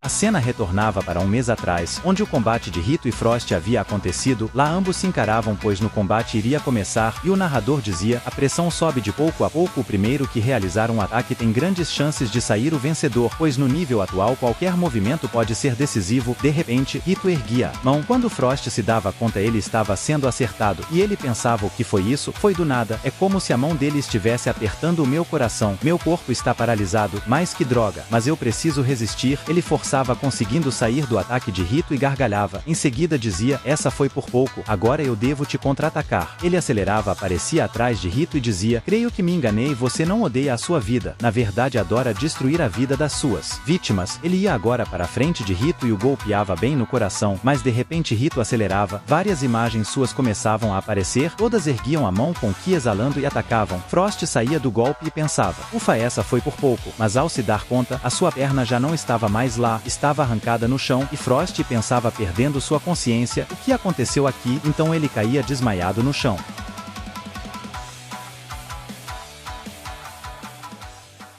Um mês transcorreu durante o árduo processo de treinamento. Enquanto o Saiyajin avançava, Vegeta contra-atacava com precisão, utilizando golpes devastadores. O Saiyajin exausto caía de joelhos enquanto o príncipe Saiyajin explicava: você precisa compreender a sutileza entre investir com toda a sua força e identificar as fraquezas na defesa do oponente, tornando-o vulnerável aos contra-ataques. Mas por agora, é hora de descansar. Vários Saiyajins estavam caídos no chão, após o intenso treinamento. Com Vegeta, que prometia retornar em apenas 10 minutos, antes de partir em alta velocidade. Enquanto voava para longe, ele começava a pensar: o potencial deles ainda é consideravelmente limitado. Um Saiyajin expressava gratidão ao ver Vegeta partir, enquanto este, ao pairar no céu, sentia um orgulho discreto do progresso de seus discípulos. Ao aterrissar em um novo local de treinamento, ele ouvia atentamente as palavras de Ruba: este é o seu dilema. Caulifla, confusa, respondia: não entendo, você está me sobrecarregando com informações, tornando tudo extremamente confuso. Como planejar movimentos com cautela e ao mesmo tempo atacar incansavelmente? Ruba explicava com firmeza: uma abordagem não anula a outra, avançar incessantemente sem considerar as consequências te deixará vulnerável. Você deve sempre atacar enquanto prepara um plano B durante a ação. Ao avistar Vegeta, Ruba comentava ironicamente: ah, se não é o grande Vegeta. O Saiyajin respondia com determinação: para você, sou mestre Vegeta, antes de voar para longe com um sorriso de satisfação. Ruba, enfurecido, gritava: apenas em seus sonhos você é meu mestre. Esteja preparado, pois um dia farei você pagar por nosso combate, e sofrerá com meu plano B. Vegeta aterrissava em outro local designado para o treinamento e ouvia atentamente as palavras de Fenel: Broly, você precisa abraçar a força que reside dentro de você, pare de reprimi-la e aprenda a lidar com seu poder. Quanto a você, Kale, precisa cultivar mais confiança, não duvide de si mesma, isso só a bloqueia. Você é inteligente e poderosa, então por favor, confie em suas habilidades. Kale corava com elogio, e Vegeta complementava: exatamente, Kale, acredite em si mesma e alcançará grandes feitos. A cena mudava para outro local de treinamento, onde Leriak dirigia palavras a Kiabe. Mesmo te conhecendo há apenas um mês, enxergo em você o meu eu mais jovem. Você se deixa levar facilmente por suas emoções, mas um verdadeiro Saiyajin não deve ser assim. Sua coerência, paciência e coragem devem ser mais fortes do que seus instintos, como ansiedades e dúvidas. Kiabe absorvia o conselho, e então Vegeta se aproximava, acrescentando que desejava ter uma conversa com ele. A cena então cortava para a noite, nas ruínas da cidade, onde Caulifla, Kiabe, Kale e Broly chegavam ao local. Vegeta os aguardava e iniciava sua fala. Eu serei breve aqui, avaliei vocês durante o treinamento, e seus instrutores proporcionaram ensinamentos de alta qualidade para cada um. Não me entendam mal, isso é positivo, porém, quando discutimos o nível de poder, vocês estão em um patamar muito acima. Vegeta transformou-se em sua forma Blue e prosseguiu, de hoje em diante, nos encontraremos aqui todas as noites para nos enfrentarmos com toda a nossa força. Caulifla gritou animadamente, expressando, mal posso esperar, e assumiu a forma do Super Saiyajin. Kiabe fez o mesmo, e Kale também, controlando sua transformação para a forma do Super Saiyajin. Broly, impressionado, percebeu isso, e Vegeta dirigiu-se a ele. Broly, quero que recupere sua forma final, aquela que usou em nossa batalha, não importa se perder o controle. Broly respondeu, mas não me lembro bem do que fiz naquele dia. Entendo, disse Vegeta, mas Kale vai te instruir por enquanto. Sua forma Super Saiyajin será suficiente. Todos estavam animados, e Vegeta perguntou, estão prontos? Broly se energizou e gritou como uma besta.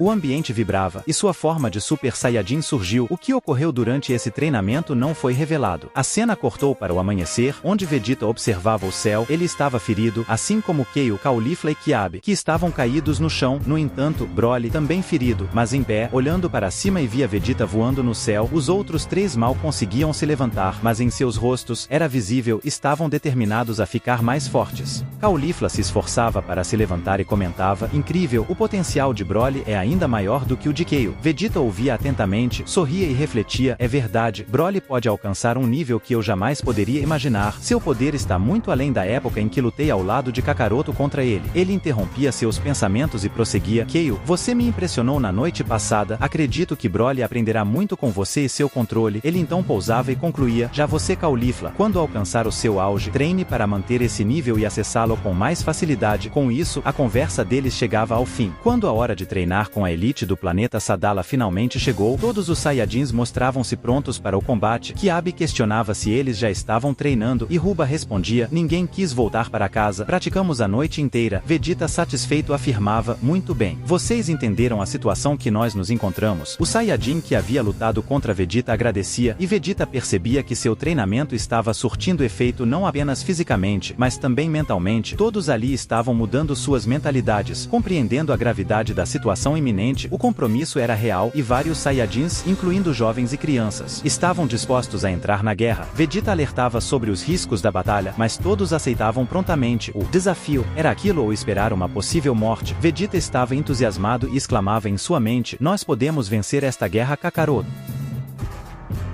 A cena mudava para uma casa Saiyajin, onde Bulma conversava com uma mulher Saiyajin, esposa de um guerreiro do Universo 6. Elas discutiam sobre seus filhos, e a mulher comentava que seu filho e o de Bulma tinham a mesma idade, embora seu marido não fosse um Saiyajin, mas sim um Tsufurudin que não apreciava lutar. Bulma ficava impressionada, e a Saiyajin explicava, os Tsufurudins vivem pacificamente conosco há séculos. Eles auxiliam o rei com suas tecnologias e passam muito tempo nos laboratórios. Ao norte da capital, seu compromisso é proteger suas famílias e todos os habitantes desse planeta cada vez mais. Bulma comentava, oh nossa, que incrível, então seu filho é metade Saiyajin, como o meu? A mulher concordava e dizia, de fato, Pepino não é um Saiyajin completo, mas carrega a inteligência do pai e a força Saiyajin da minha raça, ele é uma criança brilhante. E assim, as duas continuavam conversando. Em seguida, a Saiyajin sugeria levar Bulma para os berços da tecnologia de Sadala, no laboratório dos Tsufurudins onde residiam as maiores tecnologias do Universo 6.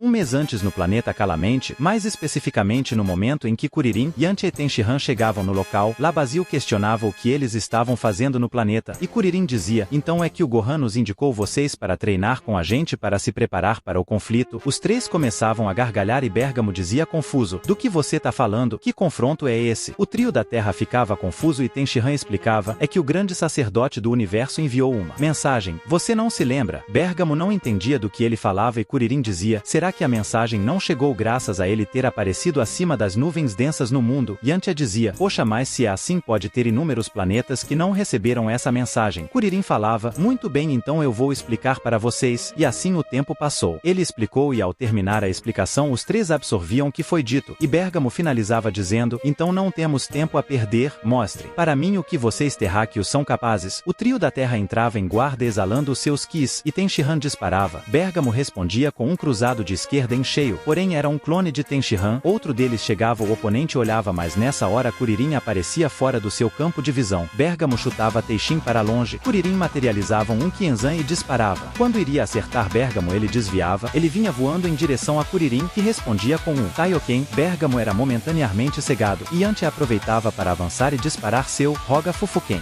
Ele desferia a sequência que detonou no corpo de seu adversário, contudo neste momento Yantia refletia, espera aí, ele está aumentando de tamanho. E sim, ele aumentava. Bergamo cerrava seu punho com grande energia, mas neste momento Yantia saltava, e Tenshinhan passava por Yantia e esquivava do soco lançado e chutava a cara de Bergamo. Bergamo recuava sangrando, e os três se animavam. Porém, o oponente sorria em resposta. O trio da Terra entrava em posição defensiva enquanto Bergamo disparava seu raio laser. Kuririn exclamava, rapazes, lembrem-se do motivo de estarmos aqui, precisamos superar nossos limites, vamos mostrar ao Goku que todos esses anos ao seu lado valeram a pena. Eles emitiam uma energia colossal em conjunto, e o ambiente explodia. Lavandeira observava e comentava, olha só, eu não imaginava que eles fossem tão promissores. Basil respondia, os dois carecas não se saíram tão bem no torneio do poder, não estou entendendo esse nível agora. Lavandeira ponderava, talvez eles sejam como nós, a verdadeira força deles está na colaboração, mas separados, a falta de poder de cada um é extremamente perceptível. Kuririn gritava para saber se estavam prontos, e os três intensificavam ainda mais suas energias. Uma explosão sinistra ocorria e uma cratera gigantesca era mostrada.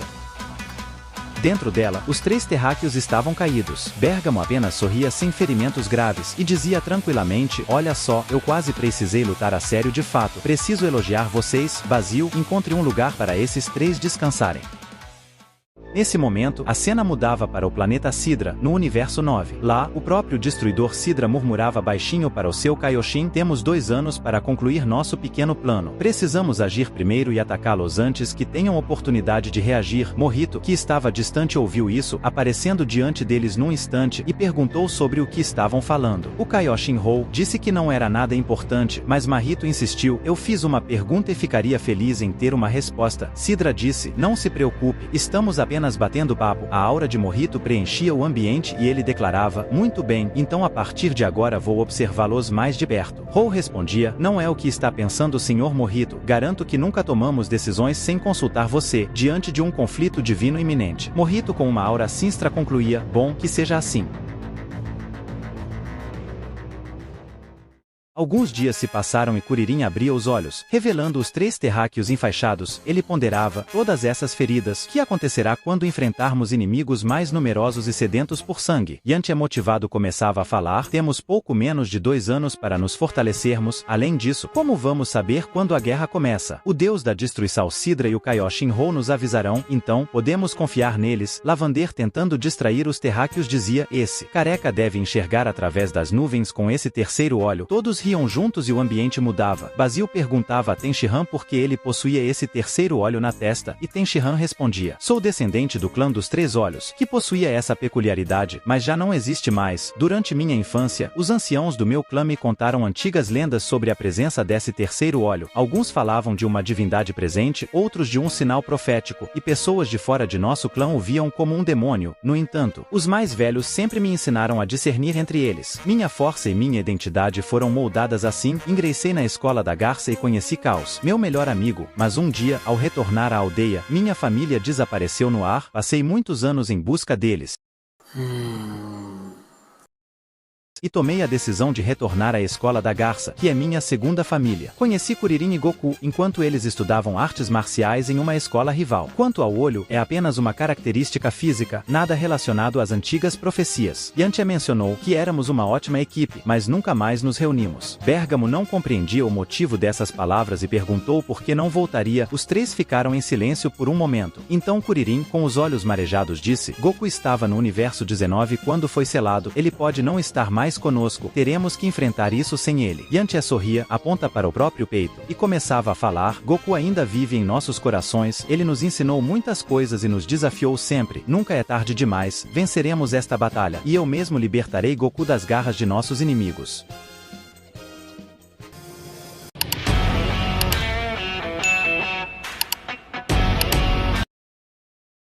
A cena mudava para um mês mais tarde na Terra, mais precisamente na residência de Kuririn, onde ele não estava presente. Lá, Paparone, após uma espera ansiosa de todo esse período, finalmente estava pronto para iniciar seu treinamento. Após um mês, seu robô estava finalizado, mas desta vez ele levaria consigo os androides irmãos 17 e 18. Ambos se despediram de suas famílias e estavam prontos para partir, com as coordenadas já programadas no robô Shin, cuja função era levá-los instantaneamente ao destino desejado. Mr. Satan e Buu também chegaram. O campeão terráqueo de artes marciais ficava conversando, distraindo Paparone com suas conversas habituais. Enquanto isso, ele avistava Cristal, a esposa de 17, e mencionava que a conhecia como uma supermodelo. Enquanto toda essa conversa acontecia, Majin Buu se interessava pelo robô de Paparone, olhando-o curiosamente e fazendo perguntas sobre o que era aquilo. De repente, a curiosidade de Buu levou a engolir o robô. Os androides olhavam assustados enquanto uma energia começava a se formar ao redor de Buu. A número 18 corria para tentar retirá-lo, mas a energia aumentava de repente, para em seguida se contrair e desaparecer. Confusa, a androide perguntava para onde ele tinha ido, e Paparone explicava temeroso. Buu havia ativado o robô sem definir uma nova coordenada. Isso significava que ele tinha sido teleportado aleatoriamente quando o robô estava em sua boca. Sinceramente, encontrar Buu seria impossível. A androide 18 questionava: mas espere um momento, você deve ter alguma informação? Não havia nenhuma área pré-selecionada. Paparone respondia: sim, havia no universo 7, porém ele partiu do nada. Se isso aconteceu, é porque a área foi alterada. 17 suspirava e comentava: eu sabia, isso não nos levará a lugar nenhum. Mr. Satan confuso dizia: eu não entendo seus truques, Paparone, então me diga, onde está Buu? A cena mudava para nos mostrar Majin Buu no reino dos demônios, mais precisamente no mundo Makai.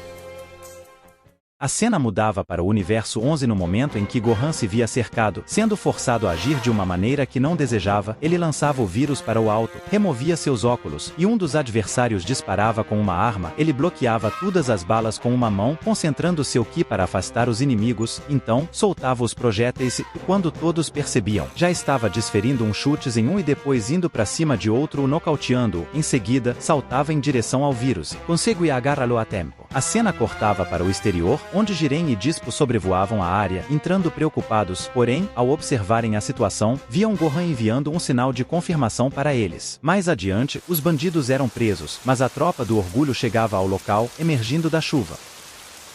Lá, Caceral o elogiava: muito bem, jovem, você cumpriu seu dever e impressionou Jiren e Dispo. Não que você já não tivesse provado seu valor no torneio do poder, mas agora realmente demonstrou sucesso, não apenas defendendo a si mesmo, mas também protegendo os mais fracos. Parabéns. É por isso que estamos aqui, para lhe dar as mais calorosas boas-vindas. Oficialmente, declaro você como o 82º membro da tropa do orgulho. Gohan sorria feliz. E a cena mudava para um bar, onde eles celebravam a adição de um novo integrante. Nesse momento, Dispo perguntava a Gohan sobre sua família, querendo saber mais. Eles já conheciam Goku, mas e os outros? Enquanto comemoravam com Caceral, Gohan explicava: bem, tenho um irmão mais novo, com 16 anos, e minha mãe se chama Titi. Ela é uma mãe exemplar que nos educou muito bem, e eu a amo profundamente. Além disso, tenho uma esposa chamada Videl e uma filhinha chamada Pan. Ele mostrava uma foto de sua família e, curioso, perguntava a Dispo: e você também é pai? Dispo confirmava e exibia uma foto com vários filhos. Em seguida, acrescentava: esses são meus filhos da última ninhada. Gohan ficava surpreso e comentava: espera aí, quer dizer que tem mais filhos ainda? Nesse momento, Kathleen interrompia: atenção, ele acabou de chegar. Alguém abria a porta, revelando Toppo e Vermouth entrando. O antigo Hakaishin declarava: atravessei o Vale da Sombra da Morte, mas a ligação entre nós era tão forte, rapazes, que eu decidi voltar. A cena mudava para o planeta Creep, e lá Trunks comentava enquanto treinava: bem, não há muito que possamos fazer, exceto confiar nessa porta estranha que você disse ter visto, mas eu ainda preciso vê-la, então vou tentar de novo. Ele concentrava-se, indagando-se se funcionaria desta vez. De repente, começava a ouvir Goten o chamando naquele local escuro. Ele olhava e via a porta, percebendo que cada um estava de um lado. Agora, o objetivo deles era abri-la. Goten também se concentrava e, ao olhar para as partes de vidro da porta, via a imagem de Gotenks, a fusão de Trunks e ele mesmo. Ambos ficavam surpresos ao se verem refletidos, mas ao sincronizarem os movimentos por um breve momento, conseguiam ver um ao outro. Goten percebia isso e dizia: Trunks, vamos tentar algo. Quando eu contar até 3, levante o braço. Ele fazia a contagem. Ao levantarem os braços, a imagem refletida desaparecia, deixando apenas Goten e Trunks. A porta se abria, emitindo um brilho intenso. Do brilho, Gotenks desaparecia, e eles entravam, confusos sobre o que estava acontecendo. Afinal, por que Gotenks estava ali? Seria para lutar? Ou seria que Gotenks representavam uma espécie de conflito interior? No entanto, eles logo compreendiam que a chave para a aparição de Gotenks foi o trabalho em equipe. A fusão só deveria ser usada como último recurso. Quando eles compreendiam isso plenamente, Gotenks ia sumindo. Quando eles entendiam essa lição, a cena retornava para o lado de fora, onde ambos sincronizavam seus movimentos com o objeto e o golpeavam. A sinergia e coordenação entre eles eram perfeitas, executadas de forma impecável, como se fossem um só. Whis observava impressionado enquanto os jovens se encaravam após destruir o objeto. Em seguida, eles comentavam em conjunto: foi fácil demais, Sr. Whis, tente nos desafiar mais na próxima vez. Logo após, desmaiavam de exaustão, enquanto Whis ria da situação. No entanto, de repente, ele olhava para o céu e exclamava: olhem só, depois de tantos milênios, o Sr. Bills finalmente decidiu voltar. Nos era mostrado um flash de luz cortava o universo. Lá o peixe oráculo dizia: primeiro Whis, e agora você vai partir? Não podem me abandonar aqui sozinho, afinal, o que é que eu farei? Bills lamentava e dizia: apenas é só ir para a terra, enquanto estivermos fora, lá terá muitas iguarias para desfrutar. O peixe oráculo questionava: por que não poderia acompanhá-lo? Bills respondia: é melhor não, estou indo para um lugar que não será seguro para você. O peixe oráculo insistia, mas Bills argumentava: com a guerra se aproximando, preciso manter absoluto silêncio, por isso irei sozinho e chega de conversa. Vestindo uma roupa, ele se preparava. O peixe observava e dizia: olha só, Sr. Bills, é raro vê-lo usando essa vestimenta. Bills explicava: sim, eu só a uso quando retorno à minha casa. Em seguida, ele pensava: em breve estarei de volta, pai. A cena cortava para o futuro, onde Bills chegava a um planeta em alta velocidade. Ele observava o local, revelando uma fauna exótica e pirâmides semelhantes ao ambiente egípcio da Terra. Fechando os olhos, ele refletia: eu havia perdido este sentimento. Ousando, o narrador anunciava: planeta Geyser, fronteira dos universos 6 e 7. Bills seguia adiante, passando por uma estátua e ao lado de uma árvore, enquanto alguém meditava. Ao chegar, ele dizia: ah, então você também está aqui? Sentava-se ao lado, revelando seu irmão Champa, o Hakaishin do 6º universo, que estava em frente ao túmulo. Comentava: sim, na verdade, estou te esperando há um mês, seu tolo. As lágrimas enchiam os olhos de Bills enquanto ele murmurava: faz quase 1000 anos que não visito o papai. Champa olhava para o irmão e ponderava: o que será que ele faria na nossa situação? Tudo isso tem me causado muita dor de cabeça. Bills respondia: com certeza, ele se sairia melhor do que você. Champa ria e retrucava: olha quem fala, seu imbecil. Uma placa com o nome Perry era exibida enquanto as flores caíam ao redor, e a cena mudava para o planeta Creep, onde Goten e Trunks despertavam de seu desmaio após tanto treinamento. Whis declarava: muito bem, garotos, agora entramos na segunda fase do treinamento, é hora de desbloquear seus potenciais divinos, uma etapa crucial para avançarmos para o próximo nível. Boa sorte. Os garotos ouviam impressionados, e subitamente se viam em outro lugar. A realidade mudou abruptamente, e Whis anunciava: sejam bem-vindos ao planeta Lestia. Aqui estão 2 esferas de Ki divino. Minha única orientação é assimilem-nas. Os garotos sentiam-se confiantes e se questionavam: então é só isso? Whis confirmava: sim, é só isso mesmo. Quando realizarem esse simples ato, a etapa estará concluída. Lançando as esferas, os garotos falavam: nossa, que lentidão. Os garotos iam até elas, mas subitamente as esferas aceleravam, penetrando em seus corpos. Goten olhava para Trunks dizendo: cara, nós conseguimos suportar isso, porém, logo sucumbiam. O poder das esferas divinas cobrava seu preço. Whis ria e admitia: ops, esqueci de avisá-los. Em milhões de anos, apenas seus pais sobreviveram a essas esferas. Vocês estarem conscientes já é um milagre. Goten pensava em desespero: o que é isso? O que devemos fazer? Trunks determinado dizia: vou resistir, serei tão forte quanto meu pai. Sangue escorria dos olhos de Goten enquanto ele tentava suportar. Logo, os dois caíam exaustos, as esferas se dissipavam. Whis observava observava, questionando se havia superestimado os garotos. Goten com dificuldade indagava, Whis, essa assimilação, você quer que unamos essa energia ao nosso corpo, não é? Whis confirmava, sim, exatamente isso. Trunks prometia a si mesmo, está bem, juro que vou conseguir. A cena se deslocava para o Universo 6, onde o treinamento dos Saiyajins sob a orientação de Vegeta continuava sem interrupção. Enquanto a intensidade do treinamento aumentava, os Saiyajins encaravam o campo de batalha e exploravam os limites de seus potenciais. Broly lutava para controlar seu poder e sua fúria, mas Kei o confortava. Fique tranquilo, Broly, você está quase lá. Kiabe e Caulifla se destacavam em combate, enquanto o narrador prosseguia, eles estão desvendando habilidades inesperadas. No entanto, naquele momento, uma figura imponente se erguia sobre o local, era o Rei Sadala. Vegeta o encarou e disse, continuem, eu já volto. Ele partiu em alta velocidade e se posicionou diante do rei. Vejo que deseja observar o treinamento de seus guerreiros. Que tal se juntar a nós? Sugeriu Vegeta. O rei respondeu com seriedade, você e seus amigos devem deixar este planeta. Vegeta irritado retrucou, partir? Ainda não percebe a gravidade da situação? O rei apenas respondeu, já avisei. Guardas, 2 robôs avançaram, mas Vegeta os interceptou e os arremessou para longe. Em seguida, ele avançou em direção ao rei, no entanto, a aura de Ki que cercava Sadala era suficiente para bloquear o ataque.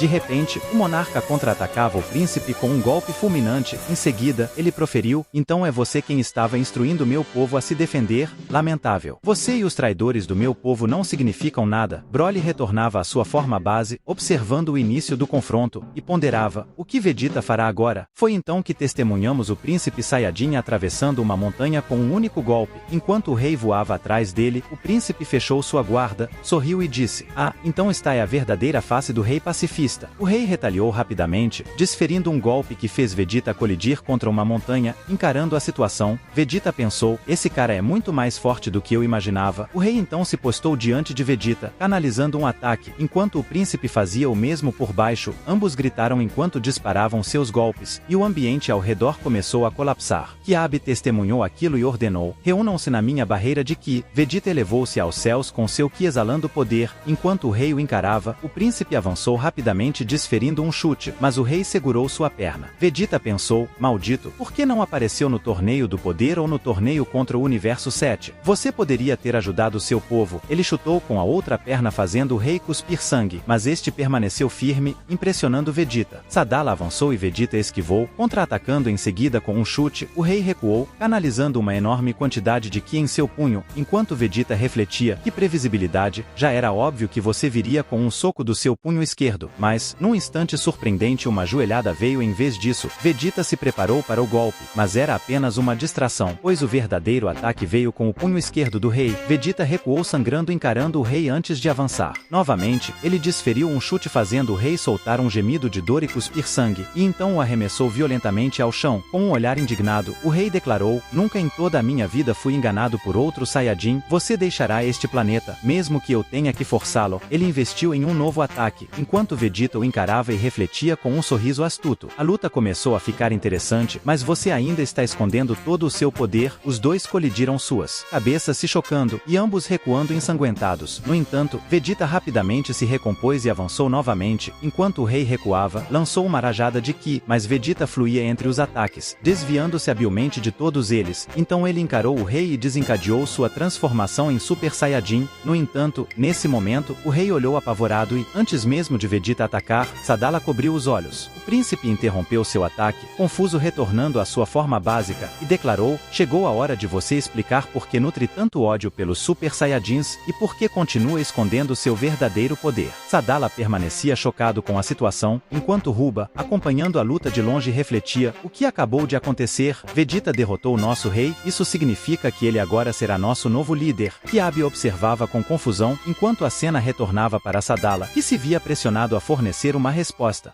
Esta forma demoníaca se apoderou de mim pela primeira vez na noite em que Jirken tirou a vida de nosso antigo rei, mas aquele mal ceifou a vida de centenas de pessoas inocentes, incluindo meus inimigos, mulheres, crianças e até mesmo meus irmãos de combate. A explosão resultante da minha transformação fez meu ódio se transformar em uma fúria sem limites. A imagem de uma criança carregando o corpo de sua irmã entre as chamas da minha destruição ainda assombra minha mente. Eu pude ver o rosto do meu povo. Tornei-me a personificação do mal. Essa é uma forma demoníaca alimentada pelo ódio, isso não pode ser saudável, só levará à loucura. Irritado, Vegeta interrompeu, não é assim que funciona. Kiabi alcançou essa forma apenas com o desejo de proteger você e seu povo. Um demônio não faria isso. Sadala respondeu, não podemos saber quem é quem até enfrentarmos situações críticas. É quando o perigo, o medo ou a fome surgem que revelamos nossa verdadeira natureza. Vegeta contestou, as coisas não são tão simples. Não podemos nos reduzir a uma simples transformação, precisamos examinar nossas ações e intenções, cometemos erros e amadurecemos com eles. O ódio em transformação não faz sentido algum. Sadala continuou, o capitão Kiabi me contou sobre você, ele disse que você ama seu povo, então, me diga, o que mudou em você? Como você deixou de ser cruel para se tornar quem é hoje? Vegeta refletiu, adoraria dizer que é graças a minha esposa e filho, mas a verdade é que encontrei um guerreiro melhor do que eu. Ele sempre se supera e me obriga a extrair o máximo de mim, ele me mostrou o verdadeiro significado da felicidade e da justiça, e o Super Saiyajin me ajudou a abrir os olhos para muitas coisas. Sadala absorveu as palavras de Vegeta enquanto este continuava, você se sente no chão e não faz ideia de como se levantar, eu entendo isso mais do que você imagina, eu provavelmente seria bem menos sábio do que você, estando na sua posição, compreendendo o coração e as palavras de Vegeta. Sadala sorriu, e Vegeta estendeu a mão, como Goku sempre fazia. Ao ver isso, Sadala pensou, está na hora de dizer adeus ao meu passado trágico. Ele tocou a mão de Vegeta, abandonando seu antigo eu. Enquanto os guerreiros do planeta Sadala observavam em nova união, eles festejavam com alegria. O narrador concluiu, finalmente, os Saiyajins comemoraram juntos, e o rei de Sadala pôde compreender o verdadeiro valor das coisas.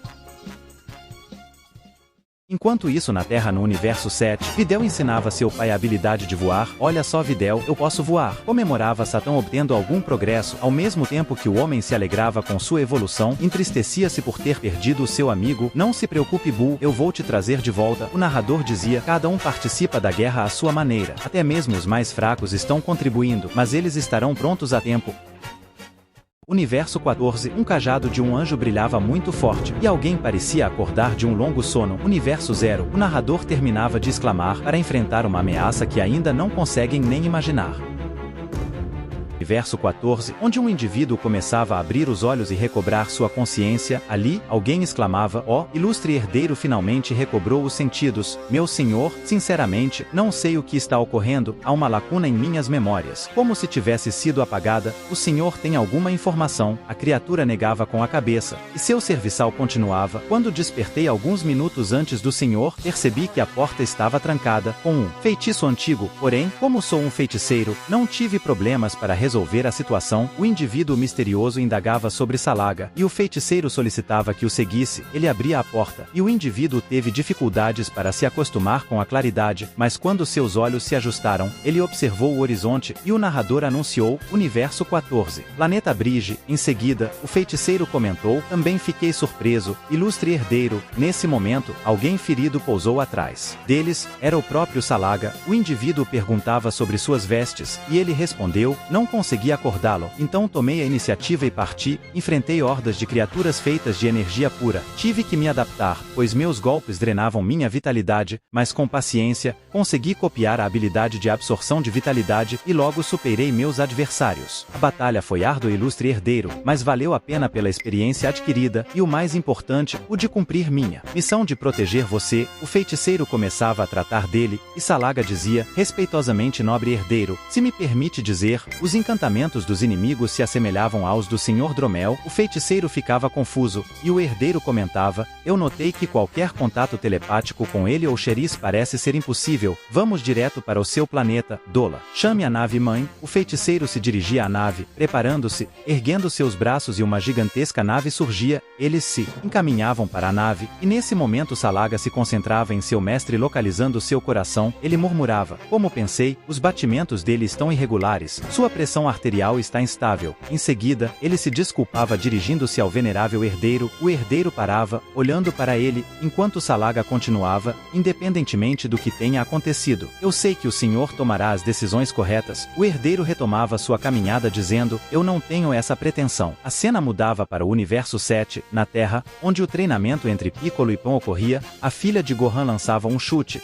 e o Namekuseidin desviava, ele a segurava pela camisa, erguendo-a e dizendo, se você você soubesse o quanto seu pai teve que passar para ter o privilégio de treinar comigo, garota. Pan interrompia mostrando a língua, mas Piccolo a lançava para cima, então ele ordenando: mostre-me que é digna, menininha. Pan girava no ar e disparava para cima. Piccolo observava enquanto ela se aproximava, e de repente, a garota acelerava, surpreendendo-o com sua velocidade. Quando estava prestes a acertar um golpe, Pan diminuía sua velocidade e recuava sorrindo. Saunel e Pirina trocavam olhares impressionados e diziam: caramba, eu não esperava por isso. Piccolo materializava sua vestimenta pesada e comentava: em termos de puro treinamento físico, temos um longo caminho pela frente, mas descansar também é importante, então vamos dar tempo ao tempo. Saunel intervia: eu não quero ser intrometido, mas será que devemos mesmo relaxar sabendo o que nos aguarda? Piccolo incomodado respondia: ó, novato, você não faz ideia do caminho certo para evoluir. Primeiro é preciso treinar a mente, é assim que se adquire conhecimento. Vocês me ensinaram muito sobre nossa raça, mas a história de seu povo em nosso universo é muito mais complexa. Antes de tudo, devo dizer que não revelei toda a verdade para vocês. Não sou o único Namekuseidin no planeta. No ponto mais alto da Terra, além dos céus, existe um santuário inacessível para os homens comuns. Lá reside o Deus da Terra, a quem eu mais respeito em todo o mundo. A cena ia para a plataforma celeste, onde Dendê e o Sr. Popu observavam o treinamento dos Namekuseidins e de Pan.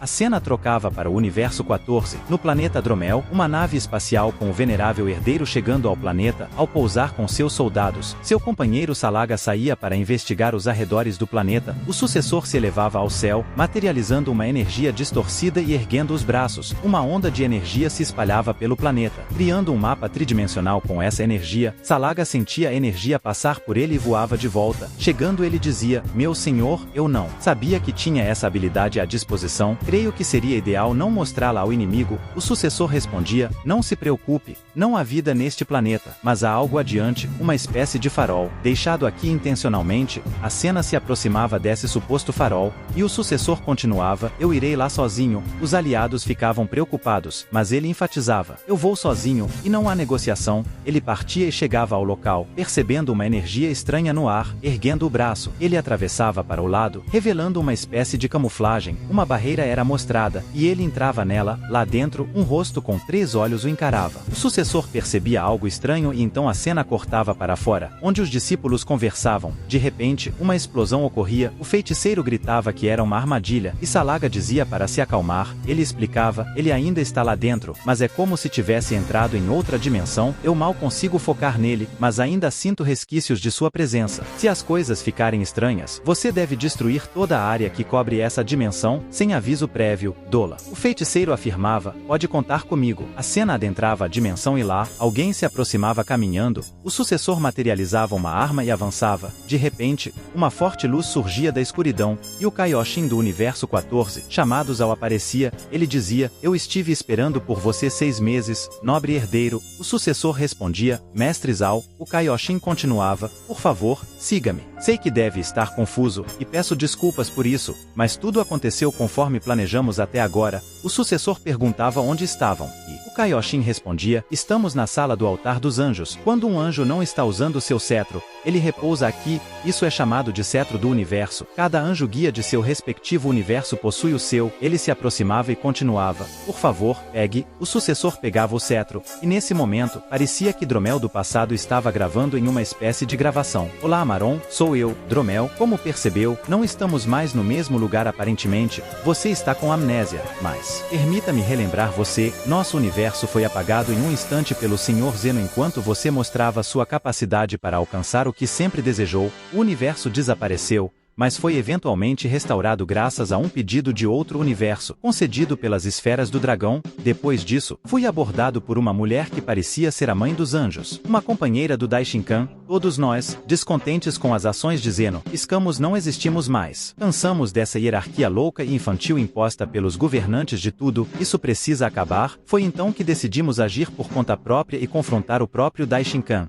E aqui estamos agora, momentos antes de sua amnésia, quando você estava no planeta Bridge em busca de suas queridas relíquias, foi por minha intervenção que você caiu nessa amnésia, Amaron. Acorde, pois estou devolvendo suas memórias. O sucessor sentia um vazio em sua mente, e as lembranças do Deus da destruição ecoavam em sua cabeça. O destruidor declarava: chegou o momento, mas não estou aqui para levá-lo apesar de seus esforços. Você ainda não está pronto, Amaron, você ainda é muito imprevisível. Portanto, ficará com seus 2 subordinados.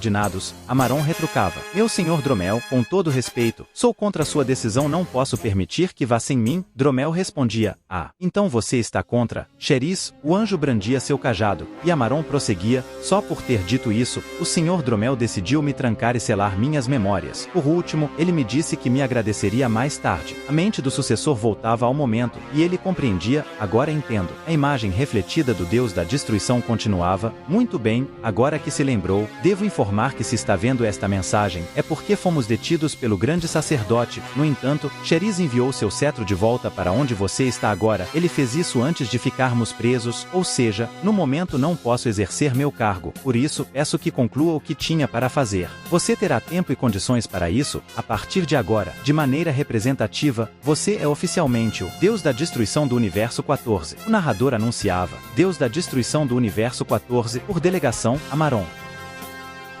Ele emergiu da dimensão do Santuário dos Anjos ao fragmentá-lo. O cubo lendário deles voava a uma velocidade impressionante, até mesmo para eles que estavam habituados com naves voando muito além da velocidade da luz. Interrogavam Amaron qual seria o plano dali em diante e ele respondia prontamente: irei pessoalmente visitar o grande sacerdote em seu palácio. Seus seguidores questionavam como ele sabia a localização de tal lugar, afinal, era informação reservada apenas aos anjos, e Amaron explicava: cada elemento deste multiverso tem um lugar designado e crucial.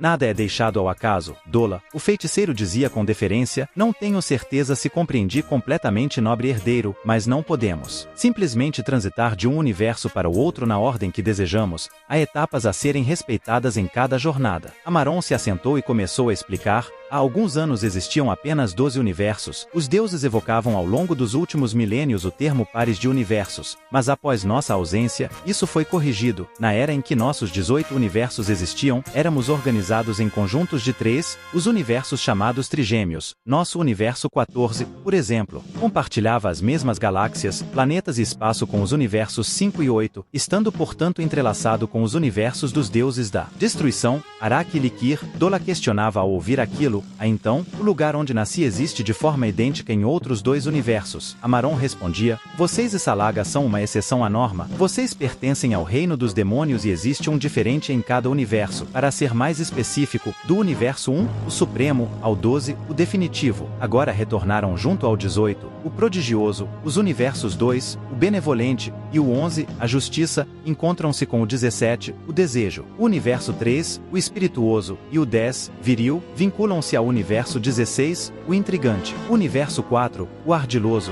e o 9, o adulto, estavam ligados ao 15, o amaldiçoado. Quanto a nós, o universo 14, o ambicioso, estamos conectados ao universo 5, harmonioso, e ao universo 8, o operário. Por fim, os universos 6, o desafiador, e o 7, o lutador de Bios e Champa, estão atrelados ao universo 13, o campeão de Balkan. Dola ficava impressionado com essa conexão e Amaron continuava: no momento, estamos entre os universos 8 e 6, Xeris me informou ao final de sua mensagem que o palácio do grande sacerdote fica em um local isolado, acessível apenas ao passar por portais especiais em uma ordem definida. Esta ordem muda a cada 100 anos, e Xeris compartilhou comigo a configuração atual. O primeiro portal a atravessar está no universo 4. A jornada será longa, mesmo a bordo desse cubo. Para chegar lá, devemos passar por 5 universos no total, embora uma vez feito, os portais serão atalhos extremamente importantes, complementava Salaga. Então vamos otimizar nossa viagem, aproveitando para fazer paradas e avisar sobre a presença do novo deus da destruição do universo 14. Um pouco mais tarde, eles já chegavam no universo 4,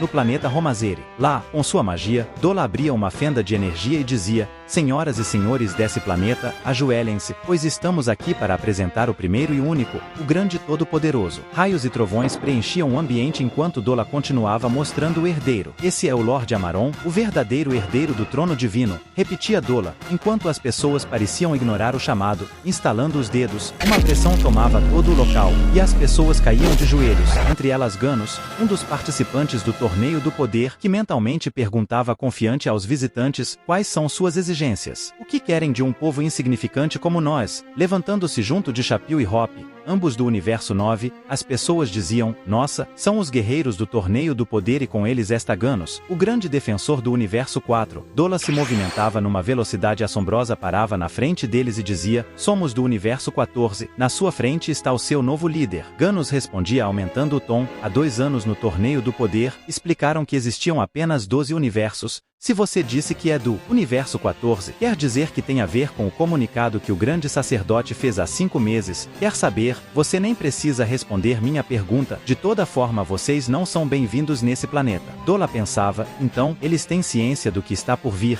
e prosseguia dizendo, eu estava louco para brincar com um de vocês. Será divertido vê-los se quebrarem. Salaga dava um passo à frente e tentava dizer com calma, vocês ainda não cometeram nada que seria uma grande afronta para nós. Aproveitem a benevolência e permitam-nos absolvê-los ao se ajoelharem diante de nós agora mesmo. Ganos sorria e afirmava, infelizmente para vocês, sou o ser mais obstinado deste universo. Eles se preparavam para o combate, e Amaron comentava ao fundo, se é obstinado, então não há o que discutir com vocês. Ganos começava a se metamorfosear, e Dola ironizava, que graça, será como abater pássaros indefesos. Ganos completava sua transformação, e Salaga lamentava, é só isso? Não é digno de um deus da destruição se rebaixar a esse nível vergonhoso. Ganos era pego desprevenido ao ouvir sobre o título de Deus da Destruição, e Hop refletia, se isso for mesmo verdade, o que divino estará além da nossa compreensão. Dola sorria e prosseguia, querido herdeiro, nos conceda 2 minutos, será crucial ensiná-los sobre um equívoco que nunca mais devem cometer. Amaron olhava e se virava, e Ganos dizia, com seu ki exalando, Chapéu, Hop, não se preocupe, conheço alguém que não hesitaria em impedir um Deus da destruição de vagar livremente por aqui neste universo, e ele logo chegará. Eles se posicionavam com Salaga e Dola já esperando, e nesse momento íamos para o planeta Kitela. Lá, enquanto Hakaishin e seu anjo guia treinavam, ele sentia uma presença avassaladora. Kitela dizia, não reconheço este ki. O anjo acrescentava, só de sentir, poderia jurar que é de um deus da destruição considerando a quantidade de maldade que emana, isso não é um bom sinal. Kitela interrompia o treinamento e afirmava, não reconheço o ki desse deus da destruição, talvez venha de um universo restaurado, naquela época em que eu nem era um deus da destruição. O anjo indicava que também não identificava aquela energia e alertava em seguida, Senhor Kitela, esse poder que sentimos é inferior ao seu, mas ainda assim a situação é preocupante. O que deseja fazer? Kitela gargalhava e dizia, eu proíbo qualquer intervenção no meu universo sem minha autorização, então é óbvio que vamos partir. Eles disparavam.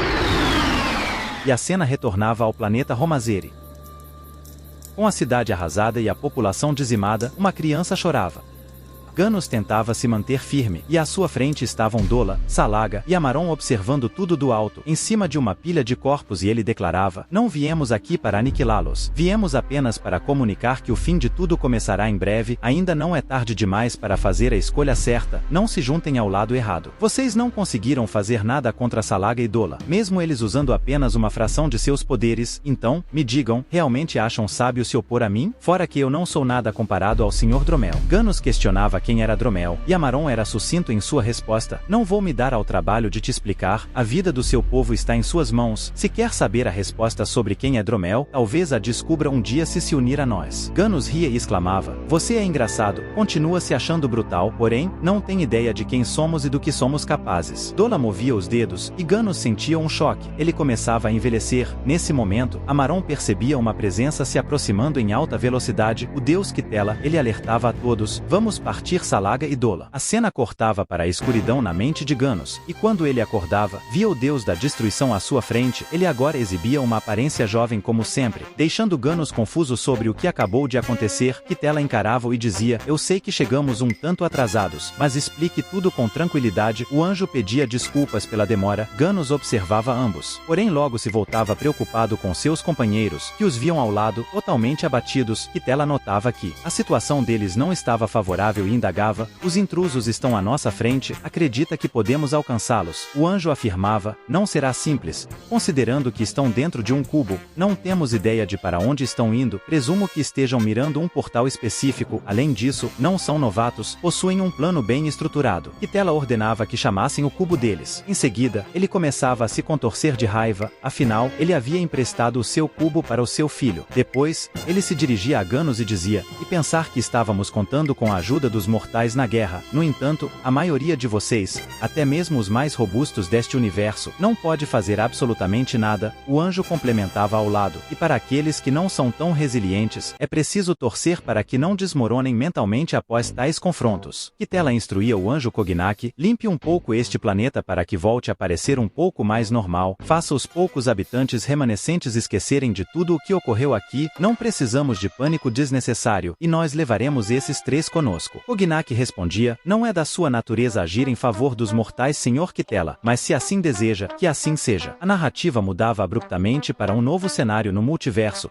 onde Amaron finalmente alcançava o portal do universo 4. Após atravessá-lo, encontravam-se agora no universo 10, no exuberante planeta Argon. A chegada do trio não passava despercebida pelos habitantes, e eles pousavam imponentemente diante deles. E o narrador começava a exclamar, 5 meses se passaram desde os eventos com Kansei e Kaishi. Os 12 universo treinaram e ainda estão treinando duro para defender o legado das gerações anteriores da melhor maneira possível, e também o destino das gerações futuras. Mas no universo 11, um jovem guerreiro se propõe a perturbar o resultado aparentemente inevitável da guerra que se aproxima.